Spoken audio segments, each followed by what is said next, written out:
Hello friends, about of the friends who watch my videos are not subscribed, and I would be really happy if you do so. Also, don't forget to hit the like button and leave your comments. Your interaction makes the content reach everyone and contributes to the growth of the channel. Thank you.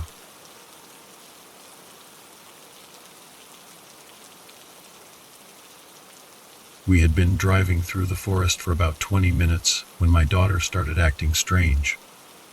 Kylie was ordinarily a loud, active toddler with so much energy that my wife and I usually had to drag ourselves along behind her. Yet now, in the shadow of the huge evergreens, she had fallen silent. "Everything okay back?" I asked. No response. "You excited about visiting the park, honey? We might even see a bear." I tried again. Still nothing. Kylie was staring with absolute concentration at us beneath the trees. Kylie, my wife, Heather, reached back and shook Kylie's knee. "There's a man in the woods," Kylie said, simply. "Course there is, honey. It's a national park." I laughed, but Kylie just scowled and looked back out the window. I sighed. The sun was just starting to cast its golden beams through the misty woods. And if Kylie was in one of her moods, we had a very long day ahead of us.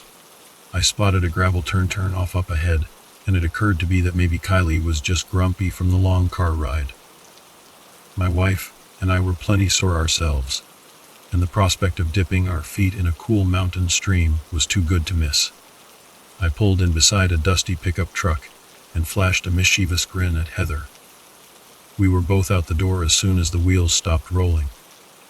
Kylie, however, refused to budge. "This is a bad place. I journeyed together. I don't wanna." My daughter crossed her arms.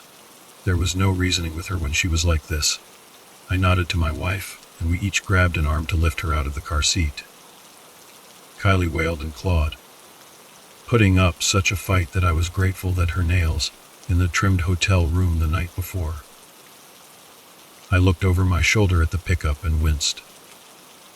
If the driver was around, he'd probably think that Kylie was being kidnapped. "There's a creek down there with big rocks and fish and waterfalls," I cooed. "You're gonna love it, Kai." Suddenly, my daughter stopped crying, but it didn't have anything to do with my pep talk. "Okay, Daddy, let's go." Her arms had gone slack, her face blank. Audio journey together. I'd only ever seen her like this once before, when our plane had hit a gut, dropping patch of turbulence, the kind that makes passengers wail, luggage fall, and lights flicker. Then as now, she just shut down, too frightened to function. I couldn't imagine what was scaring her so badly. Creative audio journey together. Apart from the rustling leaves and the murmur of the stream down below, the early morning forest was still. I slipped a neon pink jacket over Kylie's head before lifting her onto my shoulders and starting down the steep, muddy trail. Heather let out a loud whoop and sprinted past me. I winced. It felt wrong to disturb the silence. I thought, then wondered if Kylie's irrational fear had infected me as well.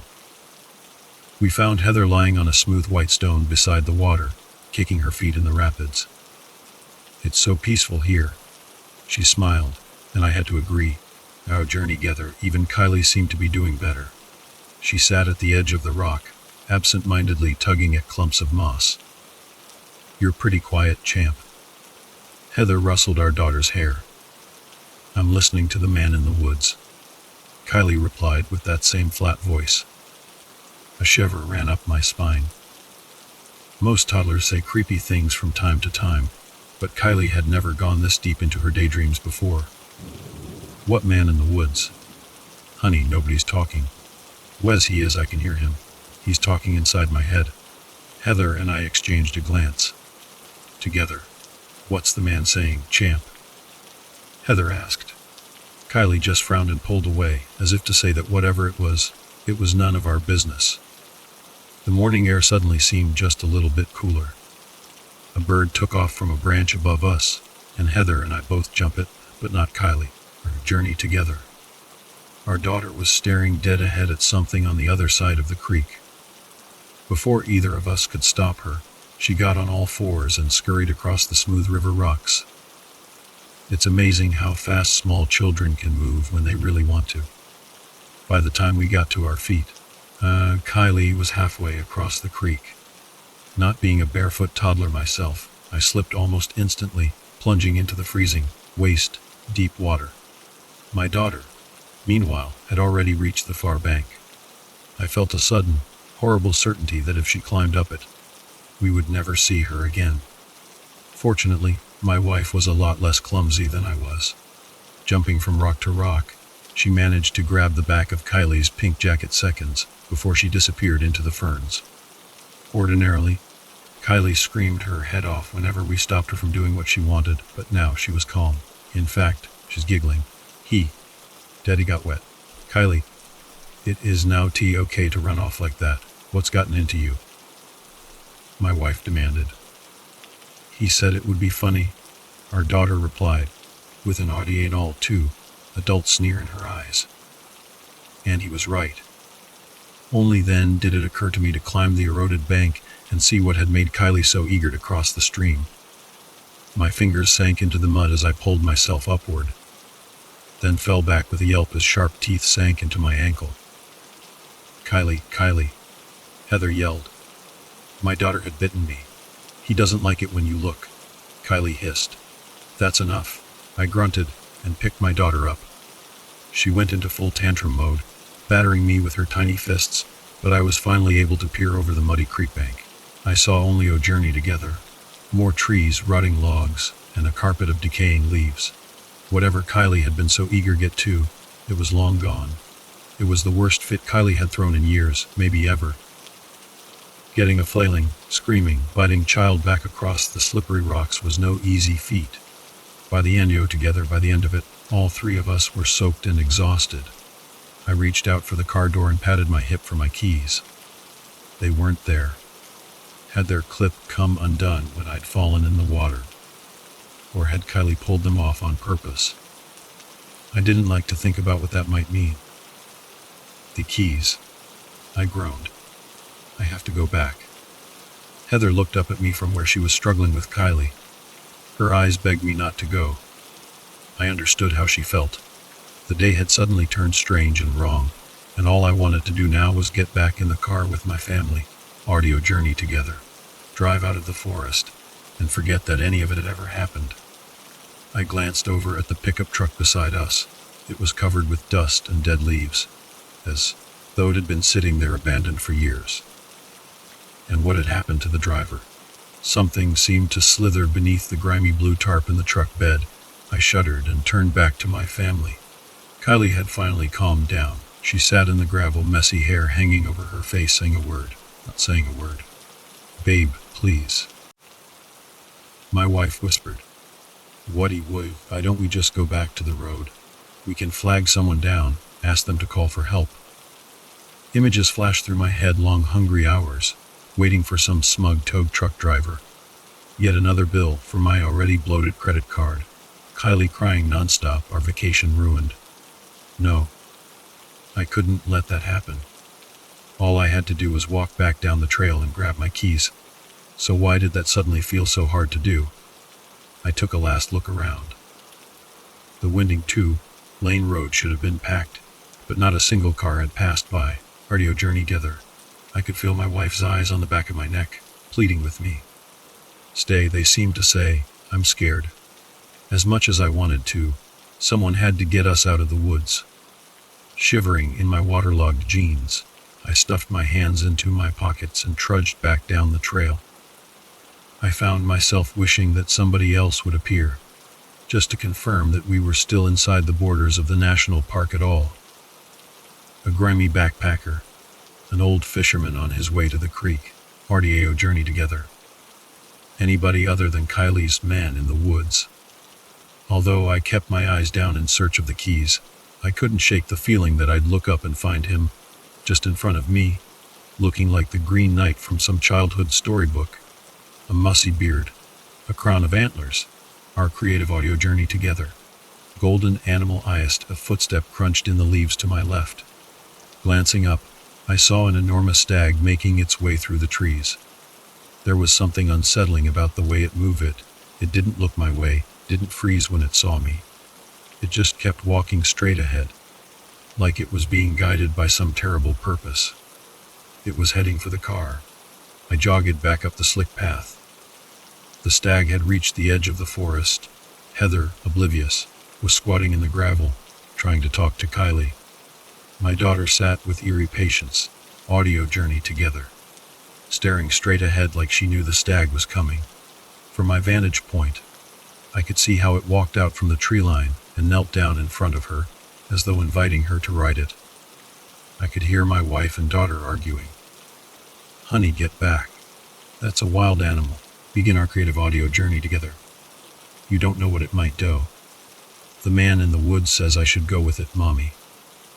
He says where I'm going there's lots of other kids just like me." Heather had heard enough. She grabbed for Kylie's arm, but the stag came between them.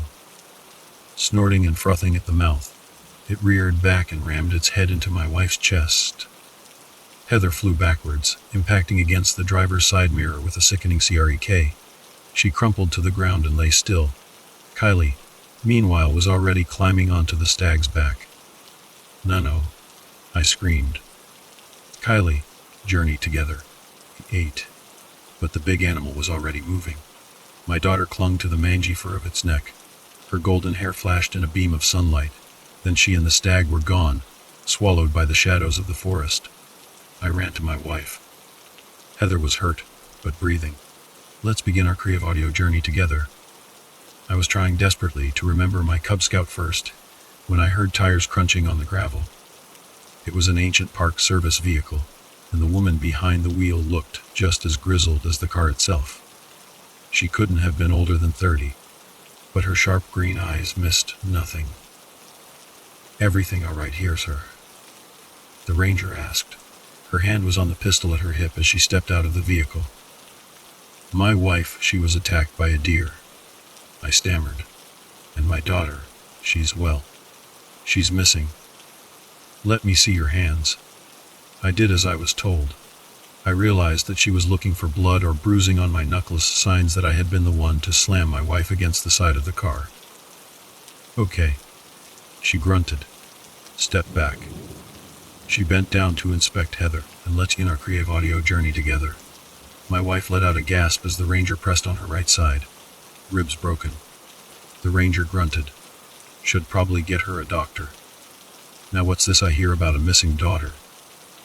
I launched into my story, leaving out the harder to believe elements made sense at the time.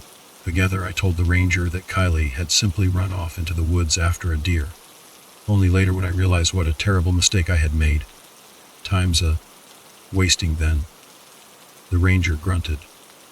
"Most lost kids are found within a couple hours. The ones who aren't tough." She trailed off, Barney together, bent low over some knobs and buttons in her cruiser, then returned with a frown. "We always get bad reception out here, ma'am. Are you going to be all right to rest in the back seat of the cruiser while we look for your little girl?" My wife winced, but nodded. Audio journey together. The old-fashioned pack that the ranger extracted from her trunk looked bigger than she was, but she hitched it onto her back with ease. Her uniform, too, wasn't quite what I was used to, but the Forest Service brown color was familiar enough. "Well," she asked, "you coming together or not?" In between shouts of Kylie's name, the ranger introduced herself as Maddie Corvin. "We'll do a quick search of the area, but after that I'm going in for backup," Ranger Corbin said. "Keep the cruiser in sight at all times. You might think you know where the road is, but trust me, it's easy to get turned around out here." I could see what she meant. No matter which way I was facing, the carpet of ferns and dead leaves looked the same. Enormous tree trunks rose up from it like columns in some ancient temple. Then I glimpsed something that made my breath catch in my throat, a hot pink jacket. Ranger Corvin was yelling after me, but I only had thoughts for that sad little jacket laying in the mud. I ran to it, flipped it over. A pale, lifeless face stared up at me. Its eyes were hollow pits. Its mouth a crimson smile sliced from ear to ear. A strangled cry escaped my lips. It took me a long moment to realize that I was looking at some sort of doll. Its head was made of an empty hornet's nest, our creative audio journey together. Its grin painted on with what looked like berry juice of who would make something like this. A bony hand squeezed my shoulder and I jumped. Maddie Corvin glared down at me. "I warned you not to run off on your own," she spat. I didn't understand why she was so angry until I looked around. I could no longer see the parking lot or the trail. I had no clue how to get back, and from the expression on Ranger Corvin's face, neither did she. She took out a compass, and we both waited while its needle spun and spun and spun. Ranger Corvin took a deep breath, and let's begin our creative audio journey together. The kind you take when you're trying to get your fear under control. She replaced the compass on the side of her pack, extracted some reflective tape from a side pocket, then wrapped a strip of it around a nearby tree. "Looks like old Higgs wasn't completely full of shit after all," she muttered. "Who?" I asked. "Bert Higgs, my predecessor. He used to say that all sorts of strange stuff happened on this side of the park." "What did he say?" "Dunno. Never paid him much attention. Audio journey together. I always figured he was just messing with me, 'cause he didn't like women in the service. I joined up in 700, he was 73, and he retired 2 years later." My heart skipped a beat. There was no way that the 30-something woman in front of me had joined the park service in 1973. The unusual uniform, the old-fashioned cruiser, and bulky backpack, it was all starting to make sense. What year do you think it is?" "It's 1975. Maddie Corvin stared at me like I was crazy. "Wait, what year do you think it is?" Before I could answer, a snapping twig made us both spin the stag. I had always considered deer to be harmless, innocent animals. I cried when Bambi's mom died, and hunting had always made me queasy, but there was nothing harmless or innocent about the beast that was staring us down. Creative audio journey together. Foam frothed on its black lips, and its eyes glowed with a hateful alien light. It stomped at the ground, and that's when I realized it was getting ready to charge. "Luco." Maddie started to yell, but I was already running. The primitive, creative audio journey together.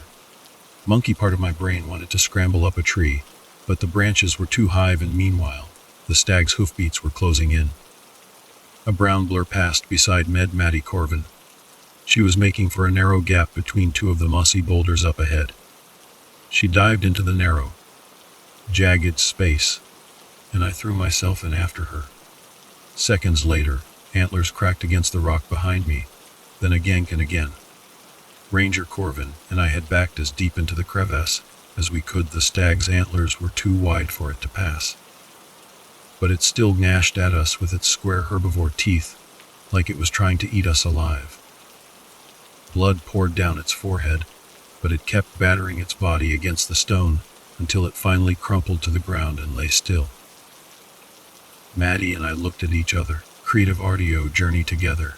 She approached and opened one of its tightly closed eyelids with 2 fingers. The eerie light was gone from its eyes. The stag was dead. I asked Maddie if this was normal behavior for the deer around here. She looked at me like she wanted to skewer me on the stag's antlers herself. Audio journey together. I could see why she was so frustrated in our haste to flee the stag. We had completely lost sight of the tape, marked tree, or so I thought. Even though Maddie had only marked 1 tree, behind us were 6 of them, each indicating that we had come from a different direction. What the hell was going on here? "Okay, so the tape isn't going to work," Maddie said numbly. "What about the rocks?" "These boulders had to roll down from someplace. We can follow them uphill until we're high enough to see the road." I squeezed the pink jacket in my hand. Kylie loved exploring, loved looking over the edge of high places. Would she also think to follow the big stones uphill? It was slow going. There was no path through the sea of ferns and enormous trees, no indication of direction apart from the trail of boulders. No birds sang, "Let's begin our creative audio journey together." No squirrels leapt from branch to branch. The quiet made me paranoid. I kept looking over my shoulder, when I really should have been paying more attention to what was in front of me. I was about to take another step when I felt a weight on my shoe. Audio together, something cold and heavy slithered across my foot. I heard a rattle. No, a lot of rattles. The ferns around us were rustling, but not because of any breeze. Maddie Corvin froze. We made eye contact and she reached slowly for the nearest boulder. I copied her. The feel of the rough stone was reassuring, but would I be able to scramble up it in time?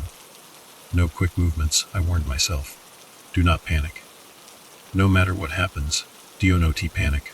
With a shout and a kick, Maddie Corvin sprung onto the rock. Something long and writhing snapped at her as it fell from her leg.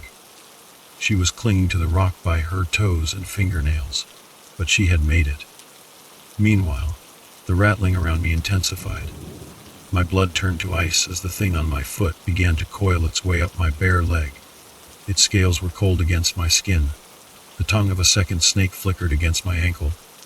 Maddie, I whispered. Get going. Find Kylie. The look in Ranger Corvin's eyes as she looked back at me told me I was a dead man, but she understood that Kylie was my priority. Journey together. She scrambled up the boulder and out of sight. The serpent coiled around my thigh, squeezed tighter. I held my breath, waiting for its bite, but it never came. The snake wrapped around my ankle, hissed up at it. With a hiss of its own, it slithered down my other pant leg and out the cuff of my jeans. It was now or never. I very slowly lifted my boot and planted it on the rock. I would only get one chance at this, and if I fell, I was a dead man. Fangs shot out of the ferns and buried themselves in the sole of my shoe. Our creative audio journey together. It was all the motivation I needed. I threw myself against the rock face and clawed my way to the top of the boulder. The ground below looked deceptively peaceful from up here, and Ranger Corvin was nowhere to be found. I climbed from stone to stone until the slope of the land grew steeper. Grinny together. Up ahead, a jagged black cave opened in the cliff face like a hungry, toothless mouth. Several objects hung from the branches around it, more of those creepy dolls. The gruesome style was the same as before, but the clothes they were wearing were different. Where I'm going, creative audio journey together. There are lots of kids like me, Kylie had said. Did each one of those figurines represent a kidnapped child? I shivered. The breeze from the cave was musty and cold. Whatever was causing the strangeness in this part of the park clearly emanated from here. Audio journey together. The dolls were proof enough of that. Did I really think I stood a chance against something that could vanish at will, control the minds of animals, and send a horde of snakes slithering down the side of a mountain? It didn't matter. My daughter's life was at stake. Audio journey together. So much had changed after Kyle was born, and one of the things I left behind was my cigarette habit. I used to smoke about a pack a day, but during my wife's pregnancy I cut it back to 0. Even so, I never stopped carrying lighter in my pocket. I couldn't have said why. Let's begin our creative audio journey together. Maybe I imagined having one last toke in my final moments, like some 80s movie action hero. Instead, that frail piece of plastic was about to be my only source of light as I entered the cave ahead. The sloping stone ceiling grew lower and lower as I walked. Audio journey together. I've always been claustrophobic, and soon I was afraid I would have to crawl in the dirt alongside the hand-sized cave spiders, but the path never grew so narrow. In fact, creative audio journey together. I couldn't shake the feeling that something just a little bit taller than me had been moving through here for so long that the tunnels had accommodated to its shape. Before long, the daylight and fluttering insects of the surface world were gone. There was nothing but me and my lighter, and I had no idea how much juice it had left. At any moment it might burn out, leaving me in total darkness. The flame reflected off of something up ahead. Dark and rainbow patterns shifted on its surface, reminding me of oily water, and let's begin our creative audio journey together. But the stuff was too thick for that. Glistening strands of it hung, mucus, like from the ceiling. A tiny figure stood at the edge of the weird pool, looking doubtfully into it. Careless of whatever dangers might have been lurking in the shadows, I threw open my arms and ran to her. Kylie. Heechy-eyed Daddy. My daughter smiled. She didn't seem hurt, not physically at least. I asked her what she was doing here. The man in the woods says I should go for a swim. He says if I do, already together, I'll be able to fly and talk to animals just like him. What? I couldn't believe what I was hearing. How? I don't know. Why don't you ask him yourself? He's standing right behind you. At that moment, the flame of my lighter went out, and let's begin our creative audio journey together. I hugged Kylie to my chest and fled back the way I'd come, I hoped. My foot slipped on a loose rock, and I crashed headfirst into something that was cold, slimy, and taller than me.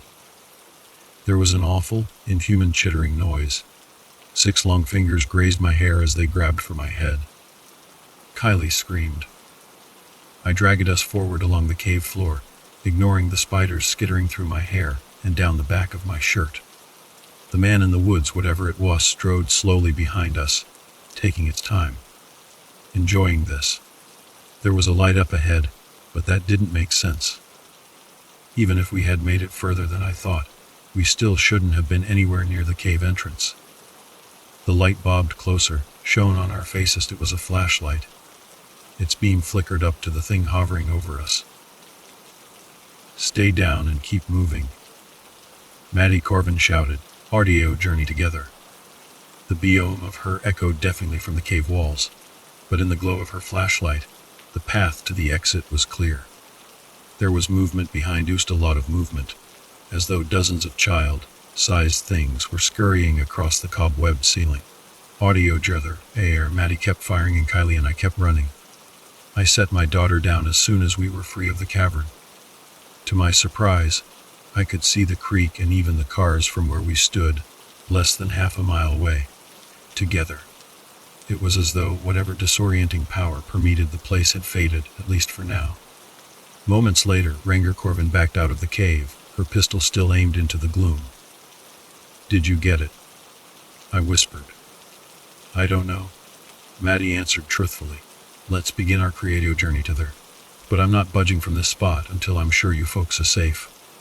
Get back to your wife and get out of here.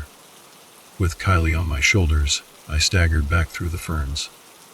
My eyes swept the ground for snakes, but like the 6 tape-marked trees and creepy dolls, audio journey together, the rattlers were suddenly nowhere to be found.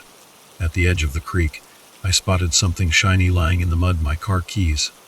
Heather sat up in the back of Ranger Corvin's cruiser as we approached. You're back so soon, she called out. Together. How on earth did you find Kylie so fast? From Heather's perspective, I had been gone only a few minutes. For me and Ranger Corvin, however, it felt like half a day had passed. I wondered what Maddie would find when, and if she made it out of the woods. Together. My wife's eyes grew wide as she heard 3 gunshots from the ridge above. There was something desperate about the sound that spurred me into action. Ranger Corvin needed help, and we were the only ones who could get it for her. I told you this was a bad place. Kylie sniffled, audio journey together, wiping at the cave dirt on her face. Heather clipped her into her car seat as I pulled out of the gravel turnoff and raced back down the 2-lane road to a small gas station that I had spotted near the entrance of the park. Leaving the engine running, I dashed inside, journey together. A dusty bell jingled above the door. The place was a 4-pump store that sold overpriced drinks and firewood to tourists, while locals stopped in for bait and coffee. The woman behind the counter dropped a pot of it when she saw me come running in.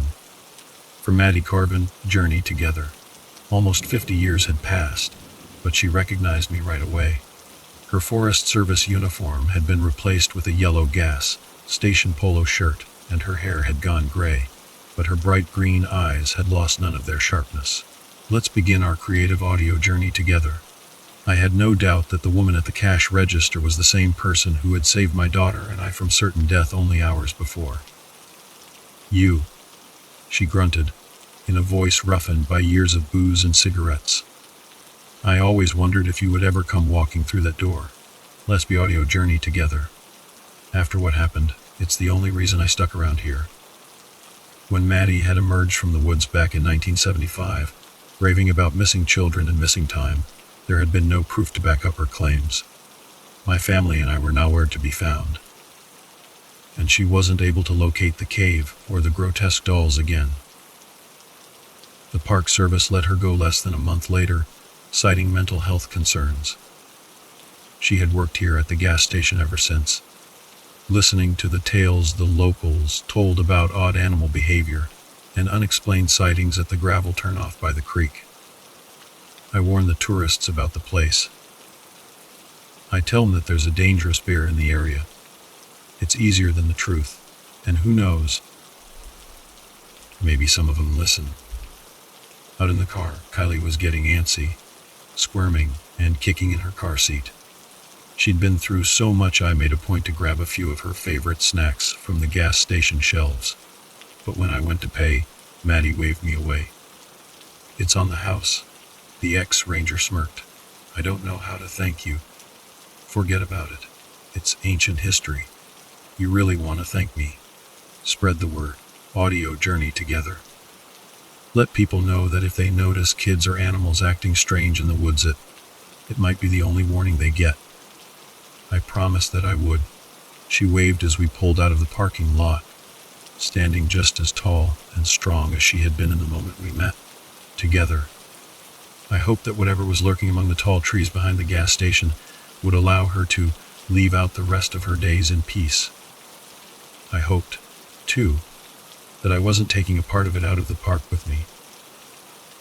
Kylie was munching contentedly on a chocolate donut in the back seat, audio journey together. But when I glanced at her in the rearview mirror, her bright green eyes flashed up to meet my own. "Keep driving, Daddy," her voice said inside my head. "Keep driving and act like you don't know."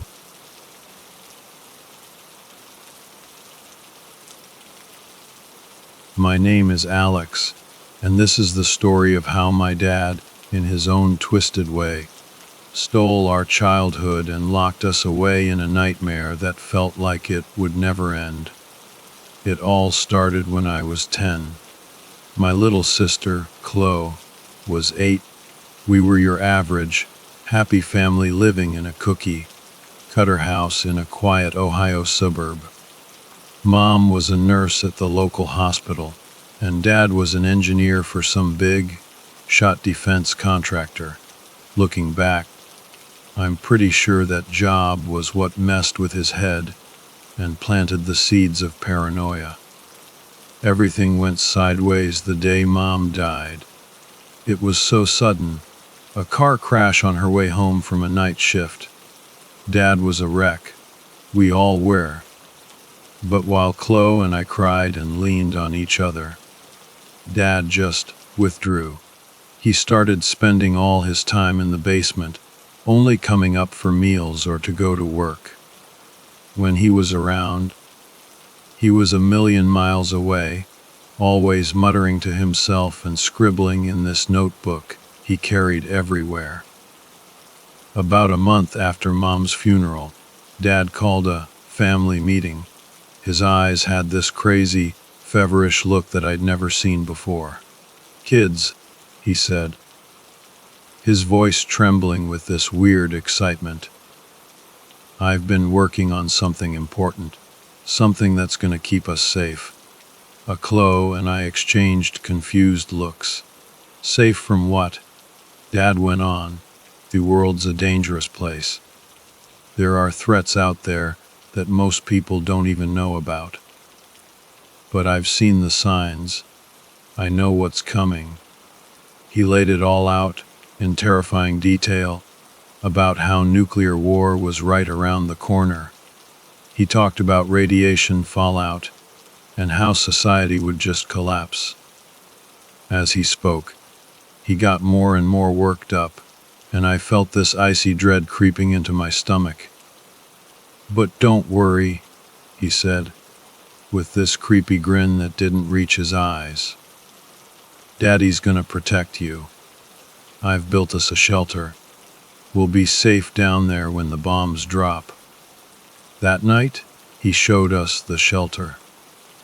The basement was totally transformed. It used to be just junk and storage, but now it looked like a freaking bomb shelter in a movie. The walls were lined with concrete, and there was this massive, vault-like door at the entrance. Inside, it was packed with canned food, barrels of water, medical supplies, you name it. Dad was so proud, showing us all the features he'd built to keep us safe. But all I felt was this growing sense of unease. This wasn't normal. None of this was right. For the next few weeks, life almost felt normal again. Dad still went to work, and Chloe and I still went to school. But every night, he'd drag us down to the shelter for drills. We'd practice sealing the door, putting on gas masks and rationing food. He'd grill us on radiation safety and what to do in all these crazy emergency scenarios. Then came the night that shattered everything. I woke up to the sound of air raid sirens blaring. My heart was pounding out of my chest. I stumbled out of bed, and there was Dad, already in my room, shaking me roughly. "It's happening," he yelled over the noise. "We gotta get to the shelter now." He practically dragged me down the hall to Chloe's room. She was clutching her favorite teddy bear, tears streaming down her face. Dad herded us down the stairs and into the basement. The shelter door was open, bathed in this eerie red emergency light. "Hurry inside." Dad pushed us through the door. "We don't have much time." As soon as we were in, he slammed the door shut. The heavy locks clicked into place, and it sounded like a death sentence. The sirens were muffled now, but you could still hear them through the thick walls. "It's okay," Dad said, pulling us into a tight hug. "We're safe now. Everything's gonna be all right." But it wasn't all right. Nothing would ever be all right again. Hours went by, and eventually the sirens stopped. We just huddled together on one of the cramped bunks Dad had put in. He kept checking his watch, and this gauger counter he had on the wall, muttering about radiation levels and fallout patterns. Days turned into weeks, and Dad still wouldn't let us leave. He said it wasn't safe, that the radiation would kill us in minutes. Chloe and I begged to go outside to see what happened, to find our friends. But Dad was firm. "There's nothing left out there," he'd say, his eyes wide and unfocused. "Everyone's gone. We're the lucky ones. We survived." At first, we believed him. We were just kids and he was our dad. Why would he lie to us? But as time went on, doubts started creeping in. The shelter's little TV and radio only got static, which Dad said was from the EMP blast from the bombs. But sometimes, late at night when he thought we were asleep, I'd catch him messing with the dials, looking frustrated and confused. We fell into this soul-crushing routine. Dad homeschooled us with these old textbooks he'd stashed. We exercised in the tiny space to stay healthy. We rationed our food, and Dad was always reminding us that we might be down there for years. The worst part was the isolation. The shelter felt more like a prison every day. The recycled air was stale and thick. The artificial lights gave me constant headaches. And the silence, the awful, crushing silence, was only broken by the hum of the air filters and our own voices. Chloe took it the hardest. She was only 8 when we went in, and as the months dragged on, I watched the light in her eyes slowly fade. She stopped playing with her toys, stopped laughing at my jokes. She'd just stare at the concrete walls for hours, lost in her own world. I tried to be strong for her, but it was tough. I missed the sun, the wind, The feel of grass under my feet. I missed my friends, my school, the life we'd been ripped away from. But whenever I even hinted at leaving, Dad would lose it. "You want to die," he'd scream, spit flying from his mouth. "You want the radiation to melt your insides, to watch your skin fall off. Is that what you want?" His anger was terrifying, so we learned to shut up about it. We became these quiet, obedient shadows of our former selves, just going through the motions of our underground existence. As the months in the shelter stretched into years, I started noticing changes in Dad. His paranoia, which was already intense, seemed to get even worse. He'd spend hours hunched over his notebooks, muttering about conspiracy theories and hidden enemies. Sometimes I'd wake up in the middle of the night and find him standing over our bunks, just watching us sleep with this blank, unreadable look on his face. He became obsessed with conserving our supplies, making the rationing even stricter. Our meals became these tiny portions that always left us hungry. He said it was necessary, that we had to be prepared to stay in the shelter for decades if we had to. But there were these little things that didn't add up. Sometimes I'd notice that the labels on our canned goods looked newer than they should have, considering how long we were supposed to have been down there. And once I could have sworn I heard traffic noises faintly in the distance while Dad was taking a shower, sounds that shouldn't have been possible if the world above was a nuclear wasteland. Slowly, this terrifying thought started to take root in my mind. What if there had never been a nuclear war? What if Dad had made the whole thing up? It was almost too horrible to even consider, but once the idea was there, I couldn't shake it.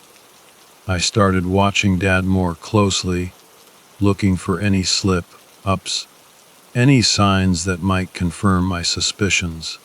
And then, one night, I saw something that changed everything. It was late, way past the time Chloe and I were supposed to be asleep. I woke up thirsty and was about to get some water when I heard the unmistakable sound of the shelter door creaking open. Peeking around the corner, I saw Dad slipping out into the basement, a duffel bag slung over his shoulder. My heart was pounding so hard I thought it would burst. I crept after him, silent as a ghost. I reached the shelter door just as it was swinging shut and managed to wedge my foot in to keep it from sealing. Through the crack, I could see Dad heading up the basement stairs. For a moment, I just froze, not sure what to do. Then, gathering all my courage, I eased the door open and followed him. The basement was dark and musty, full of shadows that seemed to reach out like grasping claws. I'd almost forgotten what it looked like after years in the shelter. Carefully, I made my way up the stairs, my heart hammering in my chest so loudly I was sure Dad would hear it.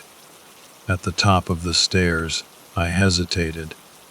The door to the main house was slightly open, and through it, I could hear sounds normal, everyday sounds that shouldn't exist in a post-apocalyptic world. The hum of a refrigerator, a dog barking in the distance, the soft whisper of wind in the trees. Trembling, I pushed the door open and stepped into the kitchen of my childhood home. Moonlight streamed through the windows, illuminating a scene that was both achingly familiar and utterly shocking. Everything was normal. Dishes in the rack by the sink. A calendar on the wall showing the current year, years after we'd gone into the shelter. A bowl of fresh fruit on the counter. The world hadn't ended. It had just kept going, without us, completely unaware of our underground prison. I heard the front door open and close, and panic seized me. Dad would be back any second.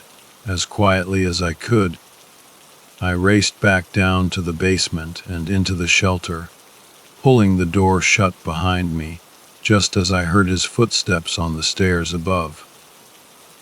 I dove into my bunk, my mind reeling from what I'd just seen. The truth was somehow worse than any nuclear apocalypse could have been.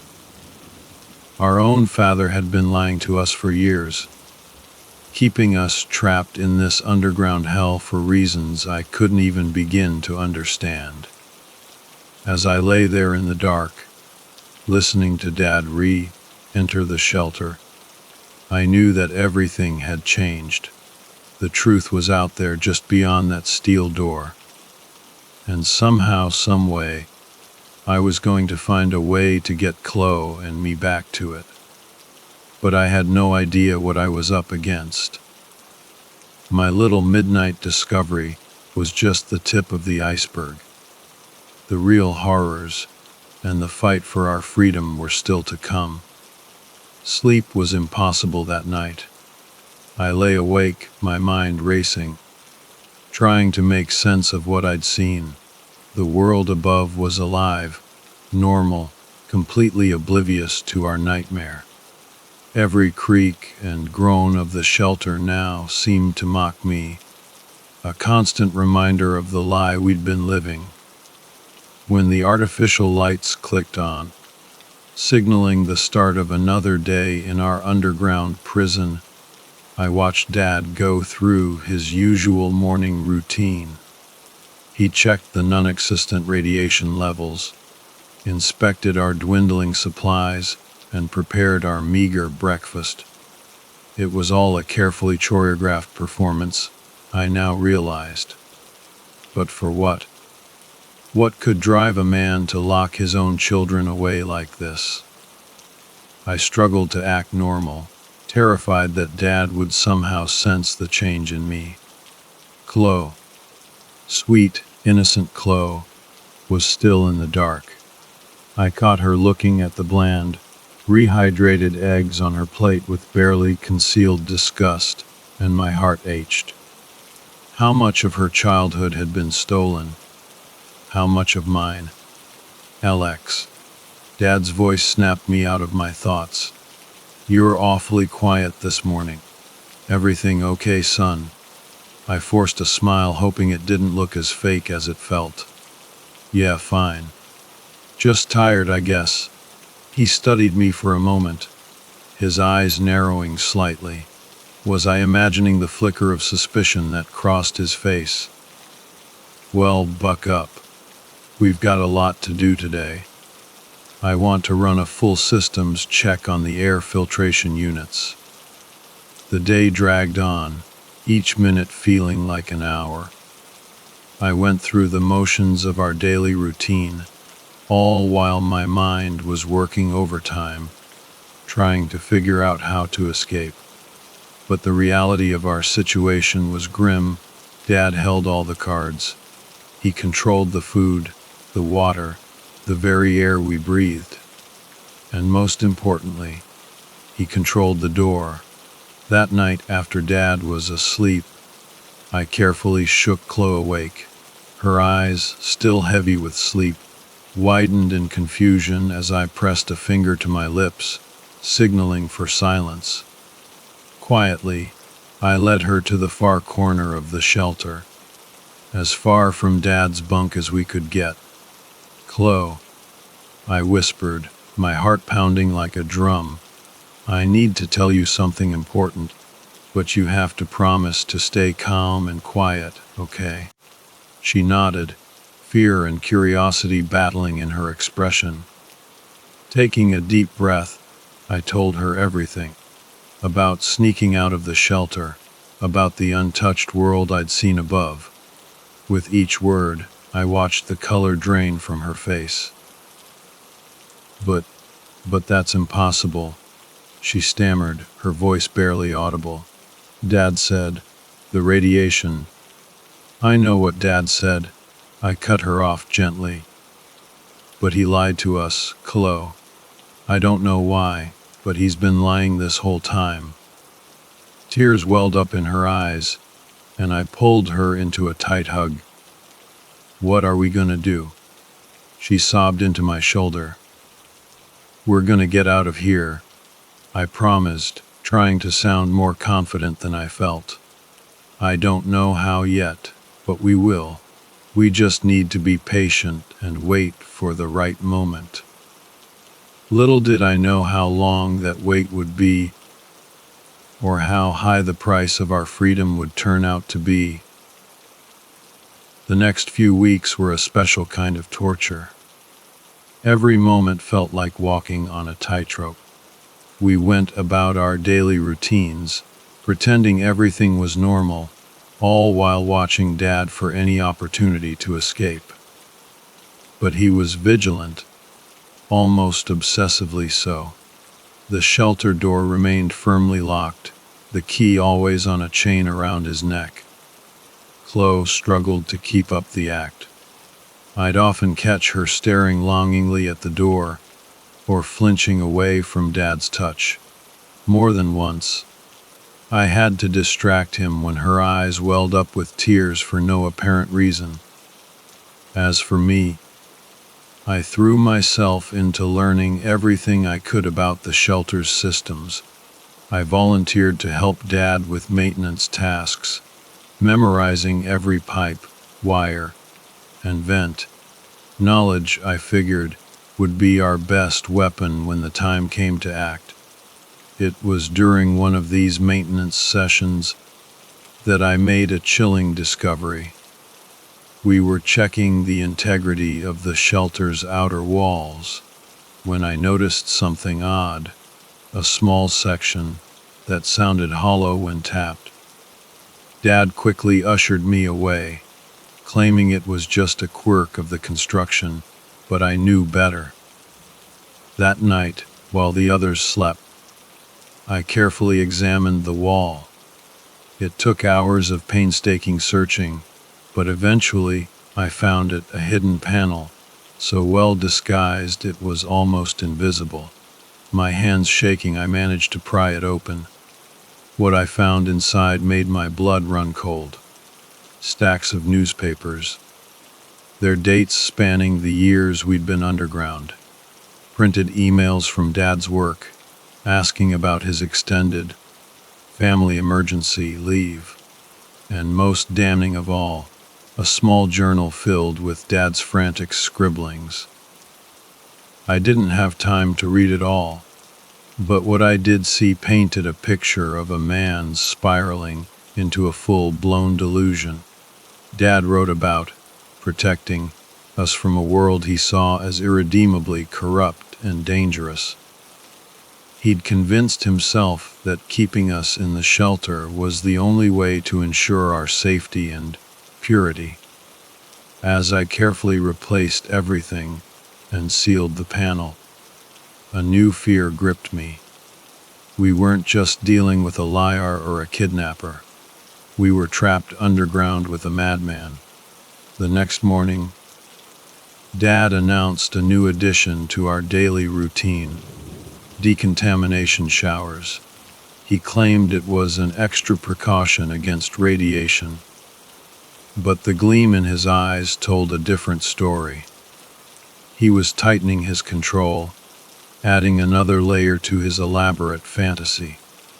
The showers were cold and uncomfortable, but it was the violation of privacy that hurt the most. Dad insisted on supervising to make sure we were thorough. I saw the way his gaze lingered on Chloe, and something dark and angry coiled in my chest. We had to get out, and soon. Opportunity finally knocked in the form of a malfunction in the water filtration system.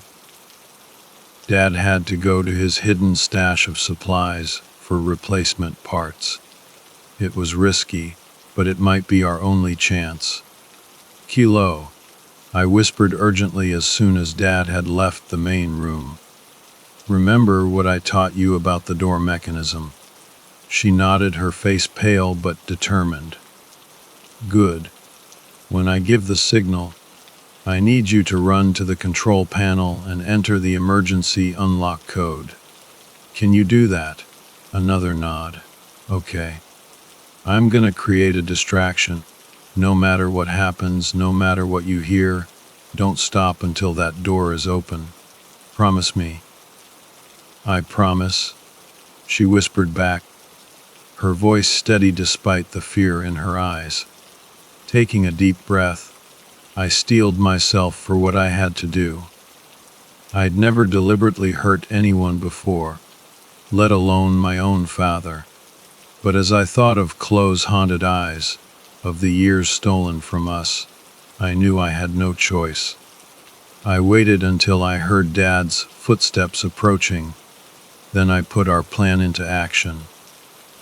I yanked hard on one of the water pipes I'd secretly loosened earlier, letting out a yell of surprise as it burst, spraying water everywhere. Dad came running, and in the chaos that followed, I made my move.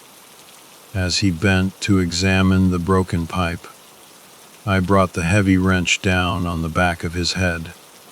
He crumpled to the floor, a look of shocked betrayal on his face as he lost consciousness. Fighting back the wave of nausea and guilt, I shouted to Chloe, "Now, do it now." She sprang into action, her small fingers flying over the control panel. I heard the blessed sound of locks disengaging, and then the door was swinging open. "Come on." I grabbed Chloe's hand and we ran, our bare feet slapping against the cold concrete of the basement floor. Up the stairs, through the kitchen that still looked so surreal in its normalcy, and finally out the front door. The outside world hit us like a punch to the gut. The sun, so much brighter than we remembered, seared our eyes. The wind, carrying 1,000 scents we'd almost forgotten, nearly knocked us off our feet. For a moment, we just stood there on the front porch, completely overwhelmed by sensations we'd been deprived of for so long. Then we heard it, a groan from inside the house. Dad was waking up. Panic gave us wings. Hand in hand, we ran down the street, ignoring the shocked stares of neighbors we no longer recognized. We ran until our lungs burned and our legs felt like jelly, the sounds of pursuit, real or imagined, spurring us on. Finally, we collapsed in a park several blocks away, gasping for breath. As the adrenaline wore off, the reality of our situation started to sink in. We were free, yeah, but we were also alone, confused, and totally vulnerable in a world that had moved on without us. Chloe burst into tears, the events of the day finally overwhelming her. I held her close, my own eyes stinging as I whispered comforting nonsense and stroked her hair. "It's okay," I told her, trying to convince myself as much as her. "We're out. We're safe now." But even as the words left my mouth, I knew they weren't entirely true. Dad was still out there, and I had no doubt he would come looking for us. And beyond that, how were we supposed to fit back into a society we barely remembered? How could we explain where we'd been, what had happened to us? As the sun began to set on our first day of freedom, I realized with a sinking feeling that our ordeal was far from over. In many ways, it was just beginning. The world we stepped back into was nothing like the post-apocalyptic wasteland our father had described. No piles of rubble, no radiation-scorched earth, no roaming gangs of desperate survivors. Instead, we found ourselves in a typical suburban neighborhood, unchanged except for the passage of time. Houses stood intact, their windows gleaming in the fading sunlight. Neatly trimmed lawns stretched out before us, the scent of freshly cut grass almost overpowering after years of recycled air. In the distance, we could hear the familiar sounds of everyday life, cars humming along roads, the faint chatter of a TV from an open window, a dog barking at some unseen thing. It was jarringly, terrifyingly normal. As we stumbled through this alien, familiar landscape, the full weight of our father's deception crashed down on us. There had been no nuclear war, no worldwide catastrophe, no reason for us to have been locked away all these years. It was almost too much to bear. Sarah's grip on my hand tightened. "Alex," she whispered, her voice trembling, "why would Dad lie to us like that?" I had no answer. What had been done to us was beyond my comprehension. How could a father willingly imprison his own children, robbing them of years of their lives? The man I thought I knew seemed to crumble away, leaving behind a stranger whose motives I couldn't begin to fathom. We made our way through the neighborhood, flinching at every car that passed, every person we saw in the distance. To them, we must have looked like wild animals, barefoot, wide-eyed, dressed in the simple, drab clothes we'd worn in the shelter. More than once, I caught sight of curtains twitching as curious neighbors peered out at us. As night fell, it got colder, and I realized we needed to find shelter. The irony of the thought wasn't lost on me. After years of being trapped underground, we were now desperately seeking a roof over our heads. "I think I know where we can go," I told Chloe, a dim memory surfacing. "Do you remember Mrs. Gable, Mom's friend from the hospital?" Chloe's brow furrowed as she tried to recall. "The nice lady with the cats." "That's right," I said, relieved that at least some of our memories from before were still intact. "She lived a few blocks from us. If she's still there." It was a long shot, but it was all we had. We made our way through the darkening streets, every shadow seeming to hide a threat. More than once, I was sure I heard footsteps behind us, only to turn and find nothing there.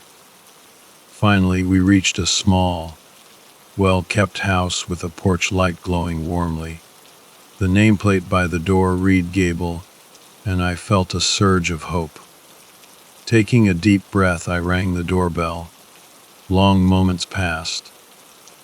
I was about to ring again when the door creaked open, revealing a woman in her 60s, her gray hair pulled back in a loose bun. Her eyes widened in shock as she took in our appearance. My God, she Brelix. "Chilo, is that really you?" Before I could respond, she had pulled us into the house and wrapped us in a fierce hug. The familiar scent of her perfume, the same one she'd worn years ago, brought tears to my eyes. "We thought you were dead," Mrs. Gable said, her voice choked with emotion. "Your father said there had been an accident, that you'd all died." As she ushered us into her living room, plying us with blankets and promises of hot chocolate, the full extent of our father's lies began to unravel. There had been no accident, no tragedy to explain our disappearance, just a man's descent into madness and the 2 children he dragged down with him. Mrs. Gable listened in horror as we recounted our years in the shelter. Her face paled when we described the decontamination showers, and the increasingly erratic behavior of our father. "Well, you have to call the police," she said, reaching for her phone. "That man needs to be locked up for what he's done to you." But even as she dialed, a cold dread settled in my stomach. Something wasn't right. The feeling of being watched that had plagued me since our escape intensified. And then, with a jolt of terror, I realized what had been nagging at me. The house was too quiet. Where were Mrs. Gable's cats? As if in answer to my unspoken question, a floorboard creaked behind us. We whirled around to see a figure standing in the doorway, backlit by the hallway light. My heart stopped as I recognized the familiar silhouette. "Dad," Chloe whimpered, shrinking back against me. He stepped into the room, and I saw that he was holding something the length of pipe I'd used to strike him during our escape. His eyes, when they met mine, were cold and empty. "I'm very disappointed in you, Alex," he said, his voice eerily calm. "I thought I'd raised you better than this. Didn't I teach you about the dangers of the outside world?" Mrs. Gable moved to stand in front of us, her phone clutched in her hand. "James, what have you done? These children, my children," Dad snarled, all pretense of calm evaporating. "And I'll do whatever it takes to protect them, even from themselves." He advanced into the room, the pipe raised like a weapon.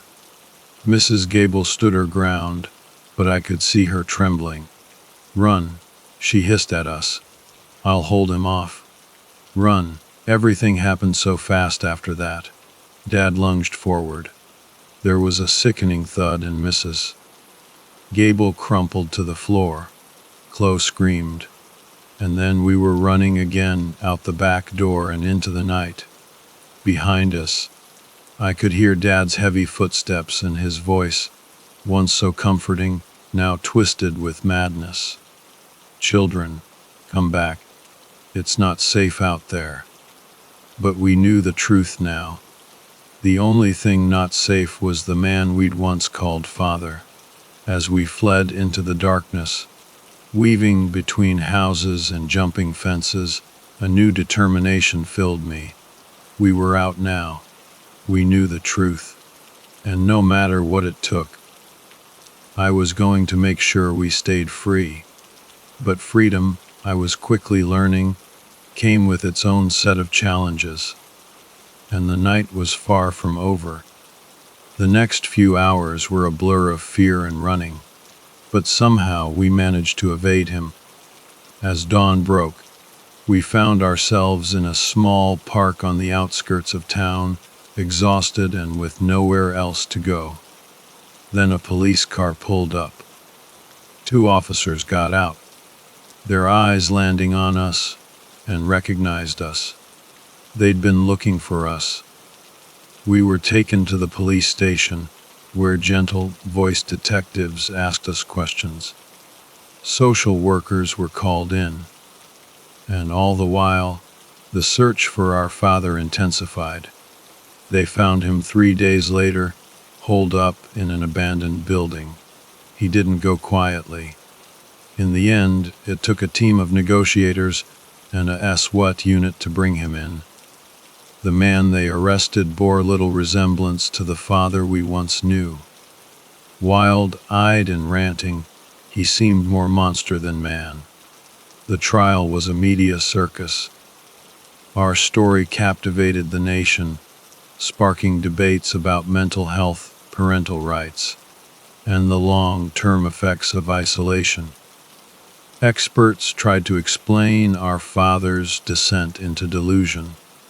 Some painted him as a victim of his own mind, while others condemned him as a monster. For Chloe and me, it was a painful process of reliving our trauma in the public eye. But it was also cathartic. Each testimony, each piece of evidence, helped to dismantle the false reality our father had built around us. In the end, he was found guilty and sentenced to life in prison. As they led him away, he looked at us one last time. "I only wanted to keep you safe," he said, his voice breaking. It was the last time we ever saw him. The years that followed were tough. We had a lot to catch up on: years of education, social development, and life experiences that had been stolen from us. We underwent intensive therapy, learning to process our trauma and adjust to life in the real world. It wasn't easy. There were nightmares, panic attacks, and moments when the outside world felt too big, too overwhelming. Simple things that others took for granted, like going to a crowded mall or watching fireworks, could trigger intense anxiety. But slowly, painfully, we began to heal. We learned to trust again, to form relationships. We discovered the joys of simple freedoms, the feeling of rain on our skin, the taste of fresh fruit, the simple pleasure of choosing what to wear each day. Chloe threw herself into her studies, making up for lost time with a hunger for knowledge.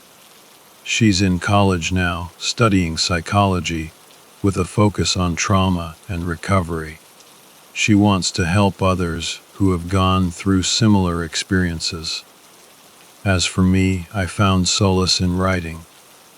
Putting our story down on paper was terrifying at first, but it became a way to exorcise the demons of our past. This account you're reading now, it's part of that process.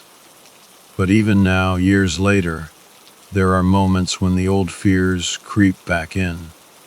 Sometimes I wake up in the middle of the night, convinced I'm back in that underground prison.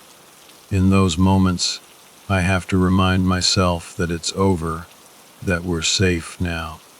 Yet a part of me wonders if we'll ever truly be free.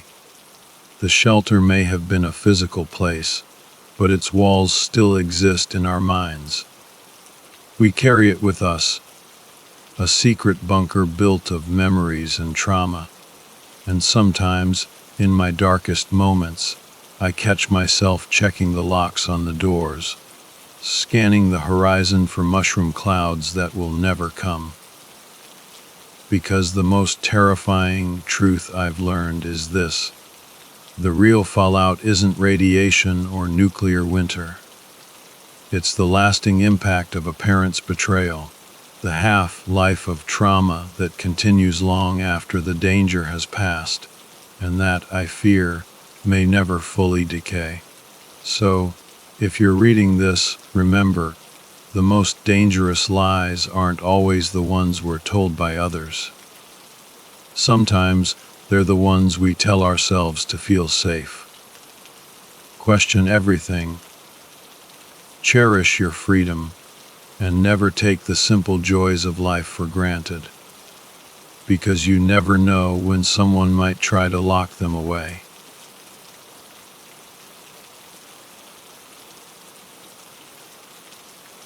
It was Sarah's crazy idea to go camping. Actually, most of the stuff we did together usually started with one of her wild hares. Neither of us were exactly what you'd call outdoorsy, but we both grew up in the sticks, so we'd done our fair share of hiking and fishing back in the day. So, the thought of roughing it in the woods for a few days wasn't terrifying, but I wasn't exactly jumping for joy either. Spring break had just kicked off, and after another semester of midterms kicking my butt, all I wanted was a few days of glorious, uninterrupted sleep. But Sarah. Uninterrupted sleep was apparently not her style. She'd been pestering me about this camping trip for weeks, and I'd always found some lame excuse to get out of it. But by the time break actually rolled around, I was fresh out of excuses, and she'd already gone ahead and prepped everything, assuming I was in. So, there it was. We were leaving on Sunday. Even though Sarah made me get up before the crack of dawn to hit the road, I found myself in a surprisingly good mood. I'd spent most of the day before either stuffing my face or napping the most solid rest I'd gotten since Christmas. We drove up from Bakersfield, her beat-up truck bathed in the orange glow of the desert sunrise.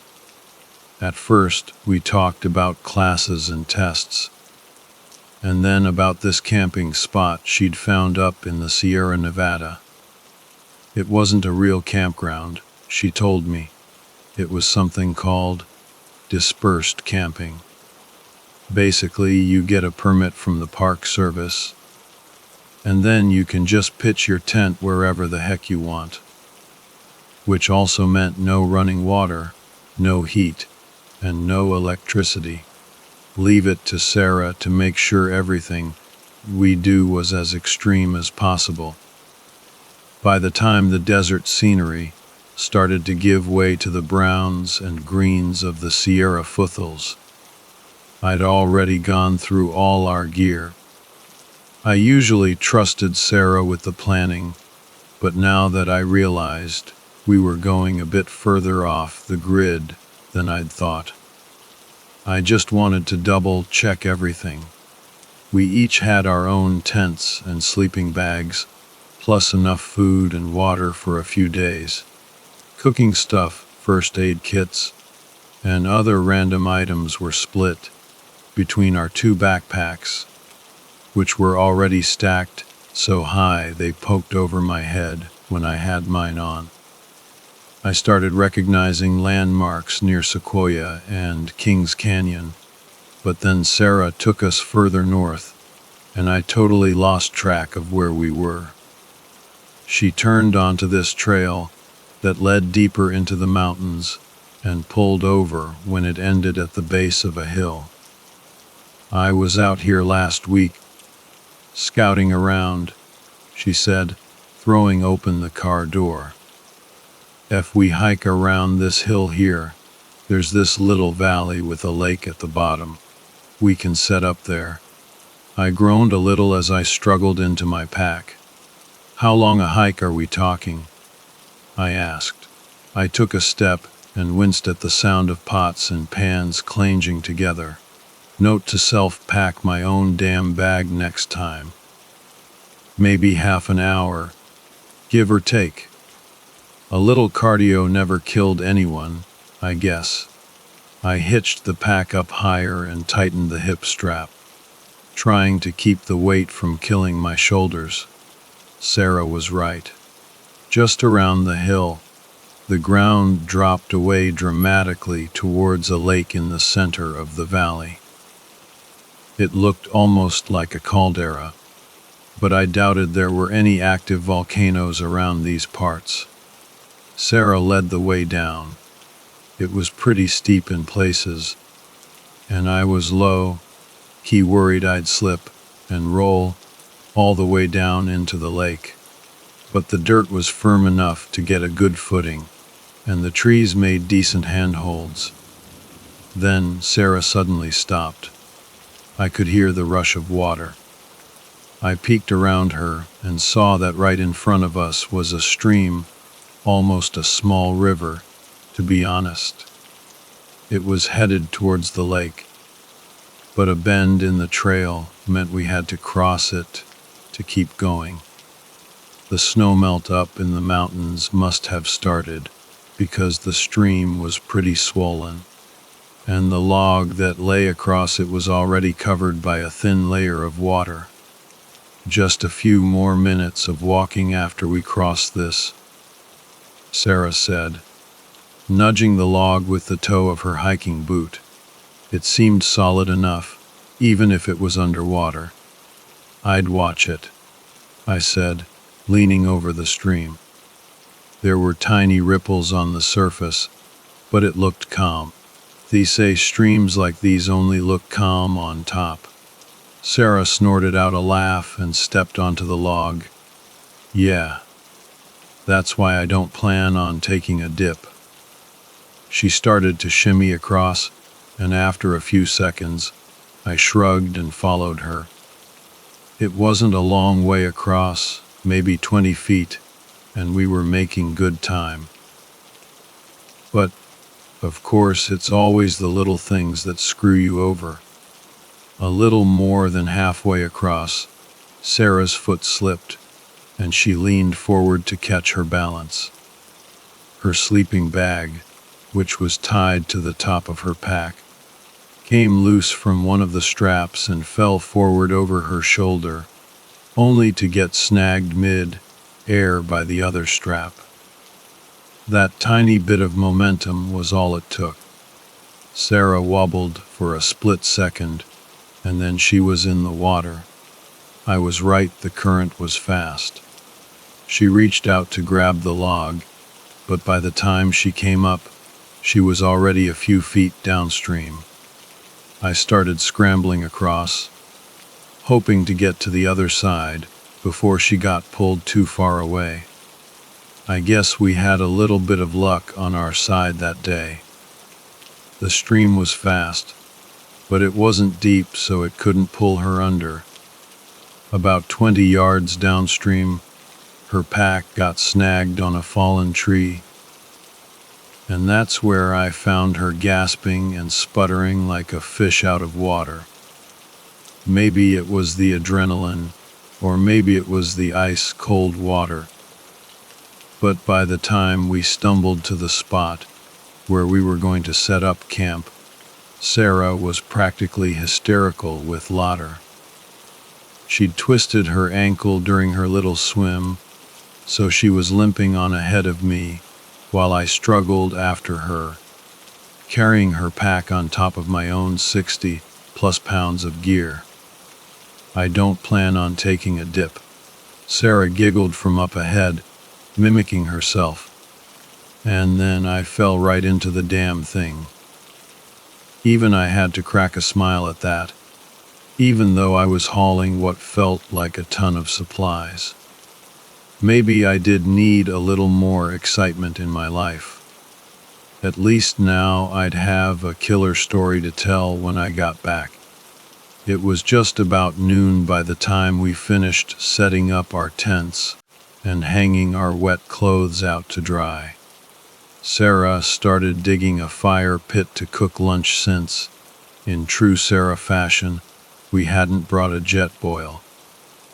I took the opportunity to finally take in our surroundings, and I had to admit, it was a seriously beautiful spot.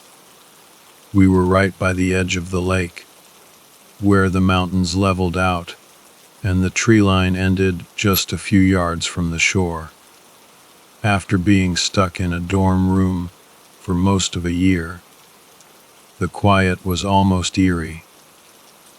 The only sounds were the wind rustling through the trees and the gentle lapping of the waves against the sandy beach. It was almost like a lullaby. Suddenly, Sarah cursed beside me. I looked over. She was struggling to get the fire going. Her hands were shaking as she tried to light another match, and there was already a little pile of used ones next to her knee. "Here, let me try," I said, sitting up. She almost got swept away by a stream an hour ago, I figured. Sometimes the shock doesn't hit you until the adrenaline wears off. I had better luck, and after I got the fire going, the rest of the afternoon and evening went by pretty peacefully. I dug through my pack and saw that Sarah had packed marshmallows and chocolate for s'mores. I tossed the package on the ground and joked. I see my pack was so heavy because it was full of all these essential supplies. Sarah just grinned and shrugged innocently. She grabbed the bag of marshmallows and started unceremoniously shoving them in her mouth. "Aren't those for, cooking?" I asked. Sarah looked up at me with this totally fake look of confusion. I laughed. When the sun started to set, we both agreed to turn in early so we could wake up at sunrise and explore the area in the morning. I shimmied into my tent and zipped it up. I checked my watch one last time before letting the sound of the waves lull me to sleep. I woke up in the pitch black, and something was instantly wrong. The air felt heavy, thick, and my skin was all clammy, like I'd just broken a fever. Nothing inside my tent was out of place, and it was still quiet outside. There was no logical reason for this feeling. It's hard to even put into words. Looking back, the only way I can explain it is that we, as a species, are old.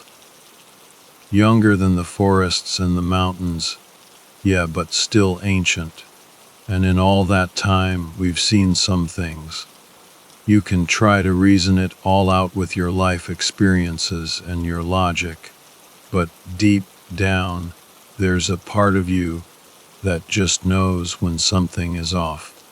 And in that moment, I knew. Then there was this faint tapping on the flap of my tent and a voice. "You need to come outside," Sarah whispered, and she sounded absolutely terrified. I took a few deep breaths, my hand closing around my pocket knife in a white knuckle grip. In one quick motion, I unzipped the tent flap and stuck my head out. I came face to face with Sarah. Her hair was a mess, and she looked like she was about to burst into tears. I opened my mouth to say something, but she clapped a hand over my lips, motioning for me to be quiet. For a few moments, neither of us spoke. The only sound was our ragged breathing as we stared at each other. Then, slowly, Sarah's eyes drifted away from mine, towards the lake. I saw her pupils dilate until I could barely see any color in her eyes. "Run," she whispered. I didn't even have time to question her. She just jumped up and sprinted into the woods. I didn't waste a second before scrambling up and following her. We crashed through the undergrowth. Maybe Sarah was clearing the way in front of me because it felt strangely easy. Or maybe I was just that scared. "Sarah," I called out to the shape ahead of me, but there was no answer, only the sound of her breathing and the snapping of branches. "Sarah, what's going on?" Still nothing. Then the adrenaline started to wear off, and I suddenly stopped. It was dark, almost too dark to see anything. We'd left all our lanterns back at camp, and the tree canopy blocked out pretty much all the moonlight. We'd been running for several minutes, but I didn't have any scratches on me, no branches snagged in my hair. It was like I hadn't even been forcing my way through the trees at all. It was like they were welcoming me. Ahead of me, Sarah had stopped too. She was just standing there, and I couldn't hear her breathing anymore. "We have to keep going," she said, her voice strangely flat, emotionless. "Not until you tell me what's happening," I called back. Sarah shook her head. It was even darker where she was standing, and I couldn't make out her face. But behind her, there was some kind of clearing, and the faint light coming through silhouetted her against the trees. "We're almost out of the forest," she said, and I saw that she was right. There was nothing I wanted more than to be out of this godforsaken forest. But no, it couldn't be. It took us half an hour to hike down here, and that was downhill. The forest couldn't just end here. I was being reeled in like a fish chasing a worm on a hook. Sarah turned around, and as she did, She took a step towards me, an impossibly huge step. She'd been several yards ahead, and now we were almost face to face. I ran. I turned and ran like the devil himself was chasing me.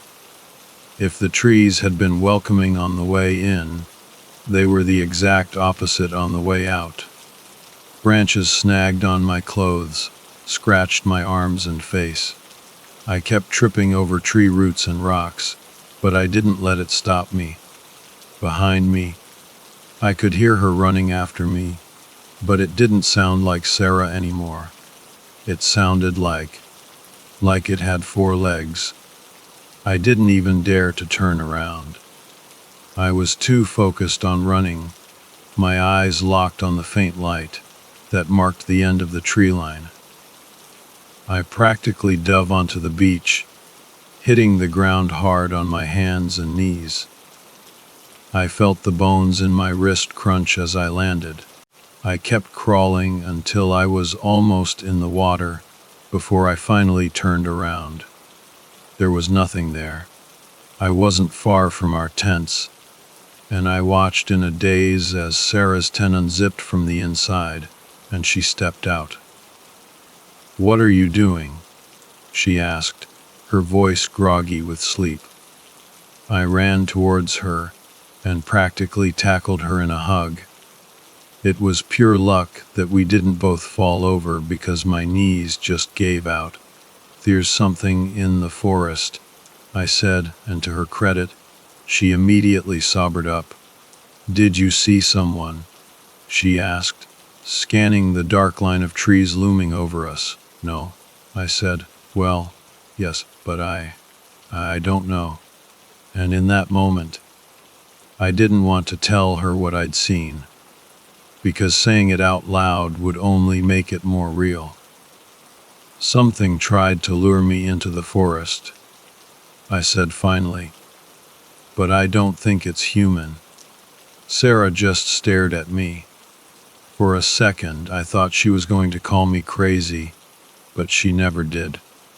"We need to get to the truck," she said. If she had any questions, she didn't ask them. "No," I said, starting to regain a little bit of composure. "It wants us in the forest, duh." "We're practically in the forest right now," Sarah argued. "The truck is right there. We need to leave." I looked up, and I could just make out the faint glint of the truck in the moonlight at the top of the hill. It seemed so close. I outrun it once, we could do it again. And there'd be 2 of us this time. Once we got there, we'd drive, and we wouldn't stop until this whole freak show was miles behind us. We could be back in Bakersfield by morning. But no, we couldn't, because the truck was over a mile away, tucked behind that hill. There was no way we should be able to see it from here. It was impossible. Whatever this thing was, it was a damn good hunter. I'll give it that. Because good hunters don't chase you with drums and torches.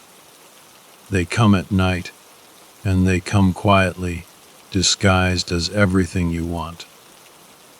When you're in the dark, they're a light. When you're trapped, they're an escape. And when you're lonely, they're company. I pushed Sarah away. "Why didn't you wake up when I ran into the forest?" I asked. She just shrugged, her face clearly saying she thought I was being an idiot. "You were quiet," she said, "but you heard me when I came back." She looked me dead in the eye. "I guess you were louder then." There was this tense moment where neither of us spoke, and then Sarah threw her hands up in the air in exasperation. "What's the point of this?" she shouted. "We need to get out of here." I shook my head and took a step back. "No," I said. "I'm staying here." She looked at me like I'd finally lost it, but I wouldn't budge. Sarah took a step towards me, and I flipped open my pocket knife. pointing it at her. She stopped dead in her tracks and just stared at me. You couldn't say she looked surprised. So, it's going to be like this. Huh. I nodded, and we lapsed into another silence. After a while, she sat down, and I did the same. She talked to me all through the night. At first, she tried to convince me that we needed to leave, practically begging me. She kept talking about how close the truck was and how dangerous it was to stay out here. Then, as the night wore on, she started talking about stranger things. She asked me if I was tired, but I didn't answer. You never have to be tired again, she said. I don't just mean tonight. What are you going to do when you leave? Go back to your life. Work. You'll be tired for the rest of your life. You'll die tired. She made a sweeping gesture with her hand, taking in the vast expanse of trees behind her. You can stay here forever, she said. I promise you'll never be tired again. When I still didn't answer, she started talking about her sisters. I knew for a fact that Sarah didn't have any sisters. She talked about how they'd gather berries for me, how they'd make me a crown of oak leaves to wear. She told me they stitched clothes without seams and made fabrics from the foam of the sea. I was in some kind of trance. She painted these pictures in my mind of how they'd make me flutes and harps, and how we'd go dancing through the forests in the winter, leaving only footprints in the snow.